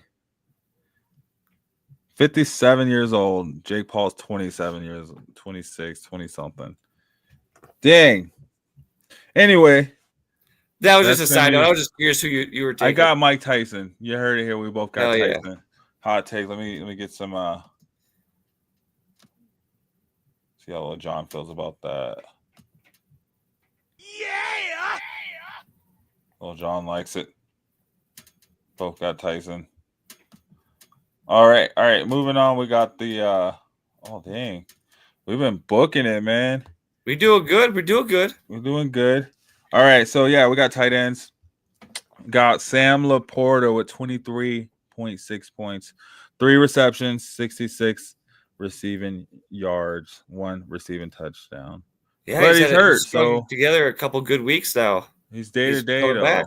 He's day to day though. So. Yep, and what it sounded like it's probably going to be more of like a game time decision. And if I'm the Lions with this matchup ahead of them, if they can rest him, I unfortunately, as a Lions fan, I'm fine if they give him a week to rest, get healed up, and go after the Colts next week. No, You want him to play this week? play him all the week. No, he could use a rest. I'd let him rest up, get ready for the playoffs. Because the Lions are playing to go deep into the winter here, so you want to keep your guys healthy and as close to a full goal as possible for that push. It's crazy. This top 5, pretty much looks how right? the It's was finally supposed to coming look around. in the beginning of the season. Kinda. This Tanner Hudson guy, we'll see who he is. But anyway, we got Travis Kelce. We got Travis Kelce in second place with 20 points. 8 receptions, 64 yards, 1 tutty on 12 targets. So you're starting to see his uptick come in, hopefully, right? Mark Andrews, 18 points, 18.8 points, 6 receptions for 68 yards, 1 tutty. Tanner Hudson, Cincinnati. I mean, you just don't know if it's going to be Hudson, it's going to be Mike Gesicki. It could be either one any given Sunday. Just because, especially with T. Higgins being out, like we don't know if he's going to be back this week either, but like we don't need him. That's one injury that's had a significant impact fantasy relevance because it's let other players in that offense blossom and come into their own. Like if T. Higgins was starting all year round, do you think Chase Brown has as big of a year as he's having? Gesicki has that big of a year he's having, or Hudson, or Isolvus, or whatever. That's what I'm saying. So it's like all these random people, but they've been doing good filling in, though, right? Yeah. Like no one had Tanner. That's one injury I think that's had the most fantasy impact, whether it be good or bad. Dude, this Tanner, season. he is 0% ownership status across. Really? 0%. No one saw that coming in there. But Joe Burrow didn't even see it coming until he threw the ball. He was like, "Oh, there's someone with my jersey on." He's got hands. He'll catch it. Yeah. 8 he have 6 receptions, 42 yards, and he had that tutty. Really, really helped. The touchdowns really, really helped. But 7 targets. I think once Joe saw that he was being open, he really, really came into his own because he had 3 points the week before that. That's the only thing he had. Oh, he had 1 point in the first week. I'm not picking him up though. Are you picking him up? What are you doing? Well, if Laporta ends up not playing, then I probably would pick him up just to have a body in there. Yeah. I don't know what my other options would be, barring like a trade or like someone drops somebody that's like, oh, I should go get him. But Josh Oliver maybe, but Freiermuth, which you mentioned, Curtis was talking about earlier. But and to close out tight ends, we got TJ Hawkinson at 15.2 points. So not bad. He's coming back real well off of that injury. I'm impressed. So those some solid top scores. Shoot, man. Doesn't look like we have any questions in the chat. We got the Broncos preview and the Lions preview. Hell yeah. And then we break it down and roll out of here? Yeah. Or what do you feel like? Less of you guys here start popping off and letting us have it with some questions, comments, fantasy advice, or whatever. That's probably what we'll end up rolling here. Yeah. So, and I want to thank Chris and Curtis for popping in, joining us here. Yeah, man, that was big. It was amazing. I loved it. Huge. Yeah. So, so let me do a little break really quick, just for you guys tuning in, let you know where you're at. So you're watching Fantasy Football Reports on Shady Sports Network.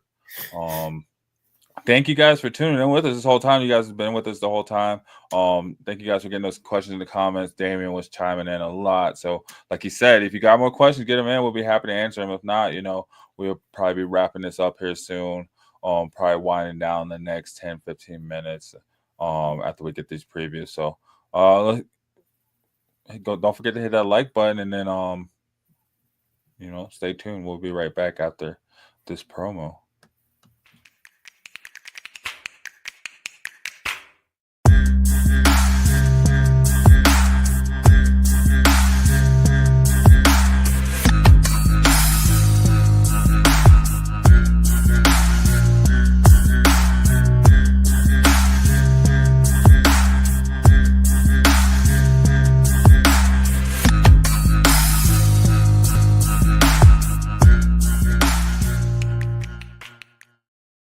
Yeah, guys. Yeah. So, couple things add on and new. So, if you go head over to shadysports.com, we're gonna be coming out with articles from the show too, exclusively. I don't know if you guys watched it earlier. I had that live read for the show Wanted on Instagram, Spotify, Apple, or wherever you listen to your podcast. By You should be AC careful Roberts. though, because I was looking it up on the pro. There's multiple ones called Wanted on the podcast thing. Is there? Yeah. It's the one Wanted by AC Roberts. Okay. So yeah, when I get the Good to video, know. it'll have like print and you'll see the name and everything, and I can put that in the chat if you guys want to. So I say the easiest way is to go to Instagram and follow _wanted_podcast. But anyway, AC Roberts is actually going to be writing articles for us. Starting off with the Absolutely, I Broncos, love it. again Bronco recaps, and so you head over to the website in the next couple of days. We'll have the article up on the Broncos. The headline is Broncos falls to Chiefs. Bo Nix shines amid growing pains in Denver offense, which is true, man. Bo Nix has been growing up right before our very eyes. We've been seeing something new each and every week, something different each and every week, and we're finally seeing it all start to lock in and come together. Man, my biggest turning point was, or not my biggest turning point, but what I feel like when I was like, oh dang, it's clicking in, is it was like a 3rd and long inside, right outside the red zone. And Bo Nix dropped back just a little further. He had like I don't know, like a 7 or 8 yard. I don't even know how to count the yards in the drop back, but his drop back was just a little bit further past the running back, because he knew that defense was coming. And instead of him just dropping back and trying to run from it, he was able to pull up into the pocket and actually get a nice little throw down to I think to Kroll for a first down. I should have wrote it down in my notes. But anyway, Wait, Cole played? I thought he was hurt. I think Kroll was But out. I didn't watch any of that game, so I don't know. Yeah, Kroll was out there for a few plays. Let me make sure it was Kroll. It could have been someone else. But oh damn, where we at? I saw that play and I was like, okay, he's ready to play. Like, actually, it might have been Sutton that he threw it to, but I think Kroll was out there though. Let me pull it up and see. Did Troutman play at all? Kroll. I think Troutman was out there too. I think the tight ends didn't really have too many catches. It was more so Vele and Sutton from what I saw. Okay. I could pull it up.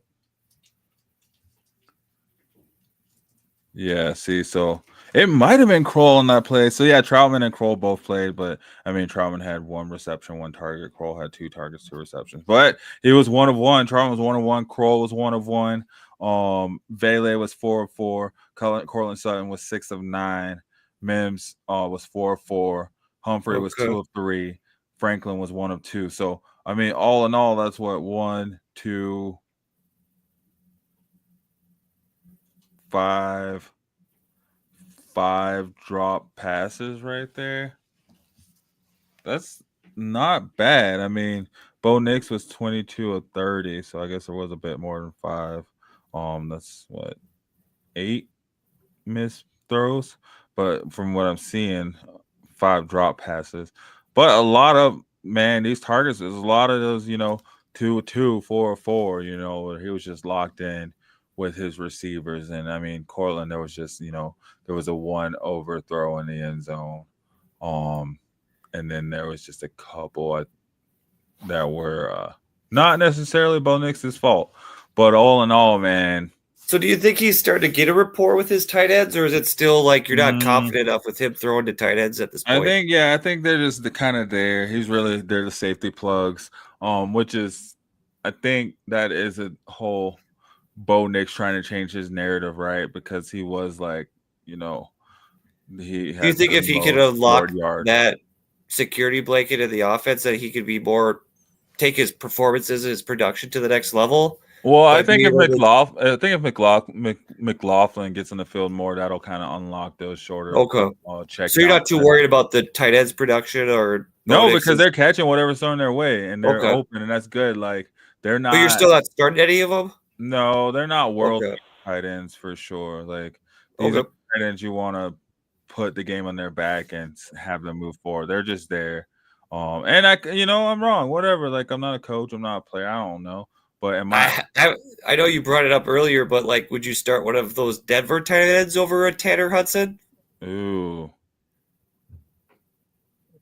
Probably. Because Tanner Hudson has 0% ownership. Exactly. He's going to have 0 catches next week. People are going to be rushing to grab him off waiver wires. He's going to get a lot of goose eggs for people.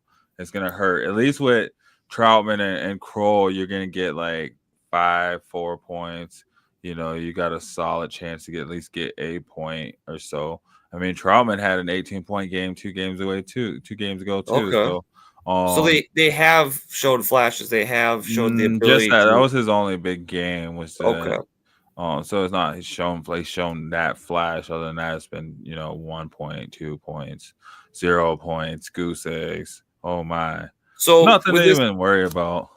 So go to this game against the Falcons. They don't really have the stingiest of pass defenses. They're kind of beatable in the passing game. So who are you going to if you're Bo Nix this weekend? Are you taking Cortland Sutton? Or are you trying to get other wide receivers involved, or how are you taking advantage of that? I think him and Vele got that connection. I'd probably look at Vele honestly as a waiver wire ad. Okay. I feel like he's been trying to force it with Franklin. It just hasn't been locking in how it should. But if SMA can get some openings and kind of loosen up that defense, I think we'll see Vele have a solid game. Yeah, I can see that too. So to break it down, tight end advantage, do you think the Falcons have the advantage over the Broncos at the tight end position? No, I think it's probably even. I mean, probably even? Yeah. How about wide receivers? Do you think the Broncos have the edge or the Falcons have the edge at wide receiver? Well, I think Kirk Cousins is slightly better than Bo Nix at finding his receivers. I don't think Atlanta has the better receivers, but I think Drake London has been more consistent and gets more. He's playing for sure this week. Cortland Sutton, yeah. Okay. He was questionable last week. I mean, he's been good. He was questionable last week. Came in and smashed it.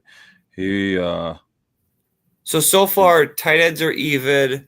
You think wide receivers are even, or Falcons? Yeah, I think wide receivers are even. I'd probably quarterback. You think the Falcons have the edge at quarterback on that Drake London? I think Cortland Sutton on an Atlanta team looks like Drake London. Okay. Honestly, what'd you say? Running back? I was just saying. So tight ends are even, wide receivers are even. Yeah. How about quarterbacks? Do you think? Who has the edge right now, I mean, I'd probably take Bo Nix over Kirk Cousins. Okay. Honestly, so I say quarterbacks are probably even. And then how about running backs? Where Atlanta has the I was gonna say sorry, said, but I think. Well, I mean, you never know. I mean, we just saw, could be an estimate breakout game. Exactly, it could be his breakout game until he fumbles, and then he gets Sean Payton's I think his fumbling is over. He didn't fumble any in college. That was a weird. I know, but you know how Sean Payton is when his running backs fumble. Yeah, we'll see. And I think that's what could hurt him. He has a couple bad drives and might not exactly get what he wants to get. But if they give him closer to 20 plus carries, we could see a Bijan type game from Estimate too. But yeah, as of right now, Bijan is a much, much, much proven and much better running back by miles. So you give the Falcons the edge there? Yeah. How about the kicking game? I was going to say in the kicking game, is this in Mile High or is this in the Dome down in Atlanta? Is this in Mile High or is this in the Dome in Atlanta? It's a good question. I think it's in Denver. It is in Denver. Okay. So, I mean, I'm giving Will Lutz.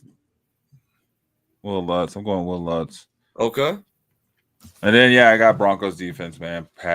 Broncos defense. So you got three Broncos side and one Falcon side. The other things are tied. So you get on paper or here, it sounds like this is a winnable game for the Broncos. Oh, it's totally a winnable game for the Broncos on paper and on the field. What happens to where this game flips on itself and it could get out of hand for the Broncos? Like tight end, Falcons.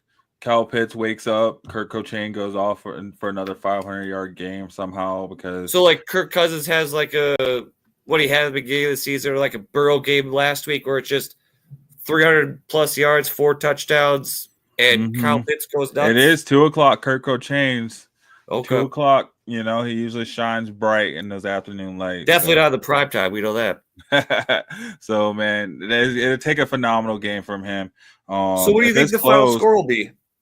I'm gonna say Broncos are kind of mad from last week, so they're looking to score. They're gonna get over 30. You're looking at, I'm gonna say 30. I'm gonna put them right at 30. So first to 30 wins? Yeah, 28, 27, 30, 28, 30. Right there will be a tight game. I don't know what the over-under is or the spread is on that game right now. Yeah, I don't know either. Let's see. I think it's fair. I think my prediction was going to be 28-24 Broncos. Yeah. See, that's what I was like. Yeah, right around there. Like, I just think the Broncos need to get. This is a get-right game. They got to get that sour taste of the Chiefs out of their mouth, and perfect recipe to cook up with the Falcons with that so-so defense. And yeah, I mean, I see the next few games is very, very winnable. You got it, because the Chargers aren't going away, it looks like. Yeah, so they got over 43.5. So it's at 43.5. So we predicted over, but that's okay. We never know. Yeah, right. Because what I say, 30 to 28, and you said so that's 57 or 58. I got like the low 50s. Yeah, we're both over. But I mean, I could see it going as a scoring game. Hey, the weather should be nice, right? Probably like 50s, 60s, and some sun. Yeah, who knows? Who knows? It's that time of the year the weather could do whatever it wants to do. We could wake up and it could decide it wants to be a blizzard that day. So please no. It's that time of the year, honestly. It could kind of go either way. So you know, we won't know until I won't even think about the weather until probably like the day before. You're not going? No. You don't want to see Kirk? Unless somebody wants to send me a ticket to the game, shoot. I'd be down to go. Chat. Sed's looking for a ticket if you could hook him up. Yeah, you guys got extra ticket, you know, you want to take somebody or you know, you just can't go or something. I am in it like Bennett. 303 bandwagon. Send it. Send the bandwagon so we can take the bus up in there. Get it going. Well, that'd be a great takeover. Right? 303 bandwagon in Mile High. Hey, let's go. All right. So that does it. I think I think that does it for the Broncos. We got our prediction. Nice little bow there. Wrapped it up. We got the Broncos getting a W. Is this Esteme's breakout game? That's the last thing I'll ask. This is definitely Esteme's breakout game. I think we're gonna know after this game whether Estime is the guy or not. And if it's not, do they go back to Javonte? They go to Jaleel? Well, hopefully Tyler Bidet comes back. Yeah, that's my guy. Right? So hopefully he comes back. All right, so we'll move on. We got to rewind earlier in the day. Dang, I don't think I've seen the Lions play this early before. No, we got a lot of primetime games this year. Right? Oh, what the heck? So, yeah, we got Lions and Jaguars.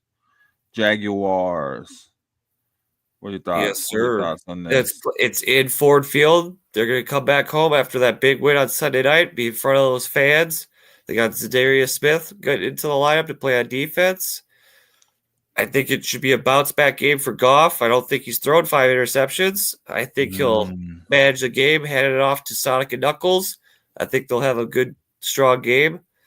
If Laporta plays, that's great. If he doesn't, I think that's a smart move, and that's fine by me. I'll switch my lineups out accordingly. I just want my Lions to be happy, healthy, and humble. So I think with this matchup, whether they go up against Trevor Lawrence or Mac Jones, they're about to, as the kids say, F around and find out with that Lions defense. And I think they'll keep playing off that energy, that high from winning on Sunday night, and they're going to get to the quarterback and get a couple takeaways. I think it'll be a very commanding game. I don't think they'll have to stress or be a panic attack at all. I think they should have it in hand pretty well. I see it being like a 27-13 kind of a game, maybe a couple touchdowns, couple field goals, and then maybe just a little lull before half and give it up a touchdown or whatever, but maybe a couple field goals here and there. Nothing. I'm not expecting any of the Jaguars side of the ball to break out like a Brian Thomas Jr. having a big game or ETN or Bigsby having a big game or any of those quarterbacks. I think it's even Evan Ingram. I think the linebackers for the Lions will keep those guys in check. I was gonna say, so how are you feeling about the Jaguars tight end room? Tight end room. If Laporta doesn't play, then I think the Jaguars have the edge there in the tight end room. But if Laporta plays, I'm going to say it evens out because I don't think it's going to be a fully healthy 100% Laporta, but at least 60, 70% Laporta can match up with 100% healthy Ingram. So I think that's probably overall, I'll do that as a push. Okay. What about the wide receiver room? I know you mentioned Brian Thomas probably out. With Kirk done for the season, BTJ is a little hurt, not at 100%. And I don't know who else they have catching the ball. Gabe Davis, if he's healthy. I think it's definitely the edge goes to the Lions there with Amon-Ra, Jameson. Maybe get some Tim Patrick some action. Get him some catches. That'd be nice. So I think the Lions have the edge there. They have the ability to break the big play with maybe a trick play with Jameson or just chain move it all day with Amon-Ra St. Brown. Keep those drives going. Okay. And then what about the running back room? I think hands down, Lions. I think Sonic and Knuckles. No. I think ETN and Bigsby is Sonic Knuckles light. They're not there yet. They're not at that level, but they have the same kind of concept that they have there. They want to have the big playmaker, the goal line chain mover down in Jacksonville. Also, they're just not on the same level as David Montgomery and Jahmyr Gibbs. I want to give credit to little unsung heroes. I know most people get it and they recognize it, but just formally, that offensive line for the Detroit Lions is masterclass. Okay. They're moving bodies, making big holes, and making it real easy for Jahmyr Gibbs and Montgomery to do their thing. When you got those big men up front doing the damage and doing the dirty work and making it so much easier to operate and keep drives sustained, it's fantastic. And then you even got them going outside the numbers on screen plays like a moving company, just creating a wall for these running backs to just bust one out. It's fantastic. I'm so happy to see our offensive line just doing work and staying healthy. Knock on wood, they stay healthy.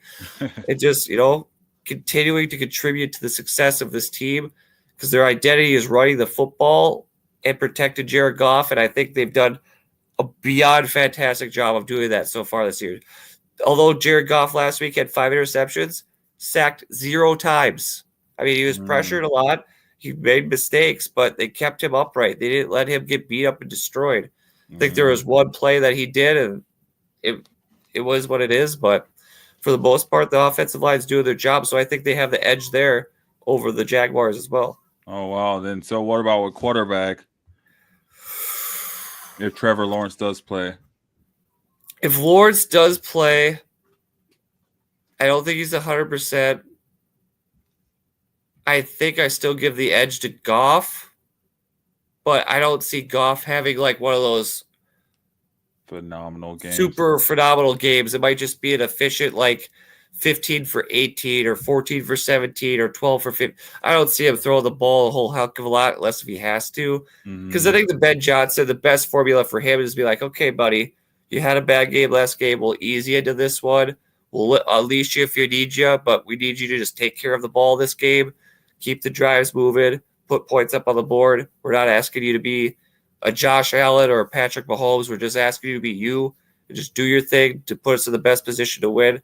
And I think Goff will be able to do that this weekend against the Jaguars at home. All right. I think it'll be tough sledding for the Jags. What the Jags need to do to win this game is to somehow stay healthy, play shutdown defense, and take advantage of any mistakes or opportunities that the Lions give them. They need to score off turnovers. They need to finish drives. And if they can't do that, I think it's going to be Might a not work. long Sunday for the Jags. Oof. Because what the Lions like to do and what they've done to other teams this year is to give them that beatdown treatment. I sent you that meme of just like, pa, da, da, da, da, da, da. And I think I can see them just busting it wide open if the Jaguars get caught. Especially if the Jags come out flat, right? Yep. So because they're not afraid to put up points on teams. Yep. And we saw that, with the comeback even last week against the Texans. So it'll be interesting to see as they go through their AFC South tour. And then kicker, who you got as kicker? I'm gonna go with a sweep here. I'm gonna go with the Lions kicker. He really impressed me last week, man. When he kissed the paint like that.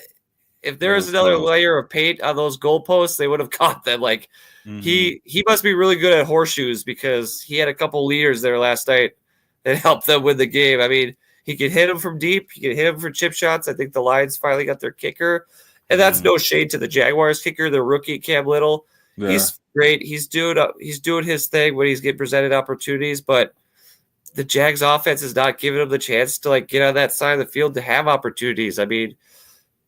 It's nothing against him. It's just in this game, I think at the end of the day, he might get a field goal or two or like showcase his abilities, but the more opportunities for points is the better offense, and that's the Lions right now.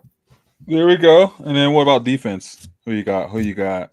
Defense, I think the addition of Za'Darius Smith, everyone staying healthy from last week, that defensive line started to really create pressure, and the linebackers really getting coached up by Za'Darius and holding their craft. I think this will be a lockdown game, and the Lions should have the edge on defense. Unless if the Jags play a perfect game, which they looked really bad against the Vikings. Like, it was really bad. Like, both, I understand the Vikings were just as equally as sloppy as them, but when you're playing at home and you still can only put up one touchdown, like, I mean, credit to them bending it out, breaking against the Vikings and just giving up field goals. But at some point, someone's got to start stepping up and getting turnovers, making plays, and getting pressure on that quarterback. So I feel like they're a step behind comparatively to the Lions defense at this point. And I think the Lions defense should have the edge here. Well, that's the story of my life. No respect. No respect. No, it sounds like so you got the Lions winning every category except for the push and tight end. Which, I guess. But I try to argue a case though for the Jaguars too, so it gives you a little perspective of like how they can probably come up with some sort of recipe to have success against this team. And the Texans showed us last week, hit them early and hit them often. You can't take the foot off the gas pedal in the second half. Like, if they do it, they got to keep throwing everything they have at them. Like, throw the bricks, throw the trash can, throw the car, throw the whole house. You just gotta you gotta kill the Lions. You can't just let them hang around in the game. So, and the Jaguars cannot string together drives. So what'd you say you had for the score prediction? I think it'll be like a 27-13 kind of a game, couple touchdowns, some field goal touchdown difference. Yeah, touchdown difference for sure. I see the Jaguars falling behind in the second half. So yeah, I see even, honestly, I can see him getting field goals, but I see it really hard for them getting in the end zone. I see them having like 10 to 28, 10-21, something like that. Yeah. Where Lions just kind of get up and just kind of run it into best case scenario I see for them, I could be 21 points, but that's if they get a couple touchdowns and capitalize off some field goals for drives. But that's best case scenario for them. I'm being as humble as possible. I think, personally, I think this could be a boat race. It'd be like a 40-50 point game for the Lions if they choose to go that route. But if they play it smart, just get to the 30-point mark and just, take it easy and not overexert people and risk injury. I think it'll be a good Sunday. Oh, man. Well, I think, we at the end? I think we made it, man. Thanks, guys, for joining us. Woo, yeah, I was gonna say thank you guys for tuning in tonight. We appreciate all of you that sending your questions. Damian, Yes, Damian, Indy, Andy, Austin, thanks for tuning in. Arturo, love you guys.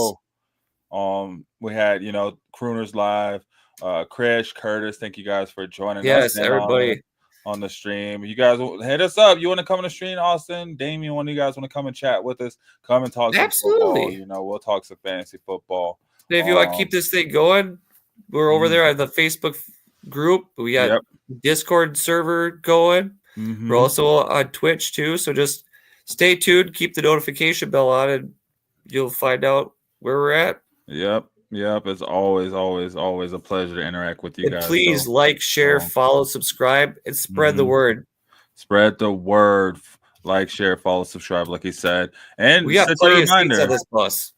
Plenty of seats open. So set your reminder to come join us live on Tuesdays at 6:30 p.m. Mountain Standard Time and Sundays at 7 p.m. Mountain Standard Time. That's up here in the mountains. So if you're around us, you're either a couple hours ahead or a couple hours behind. You're either up in the mountains or you're over by the lakes. It's different. It's different, but it's same.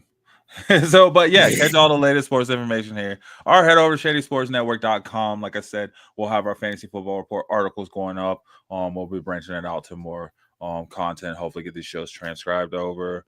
And then we have all those other alt sports. Arena football, indoor football, 7-on-7, flag football.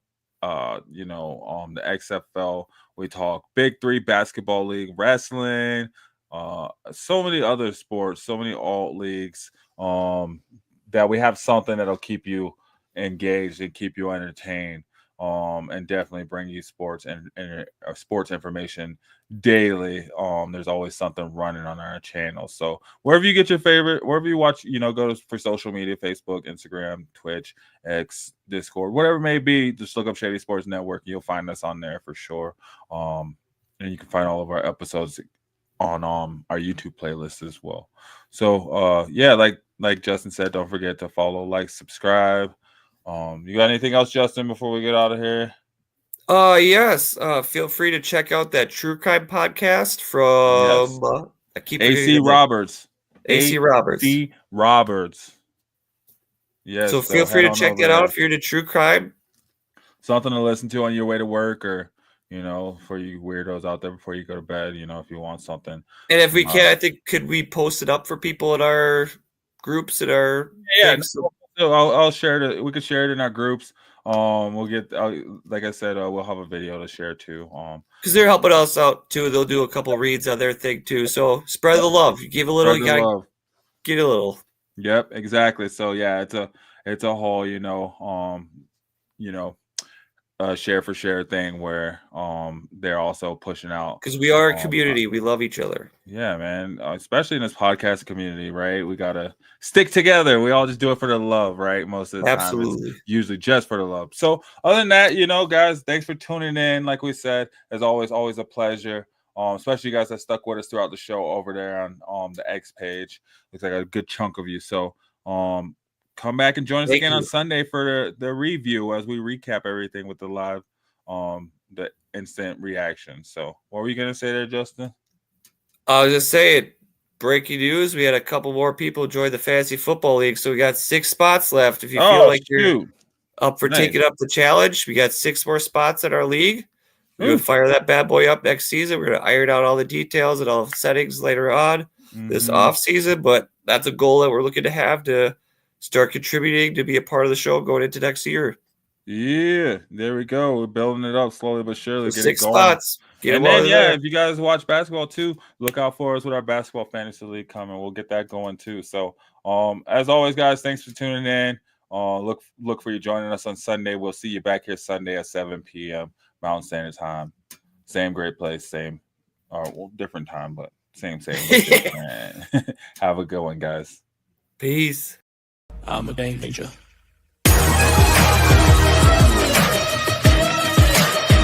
I'm a game changer. I'm a game changer.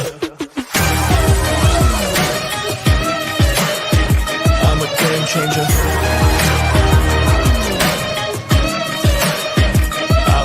changer.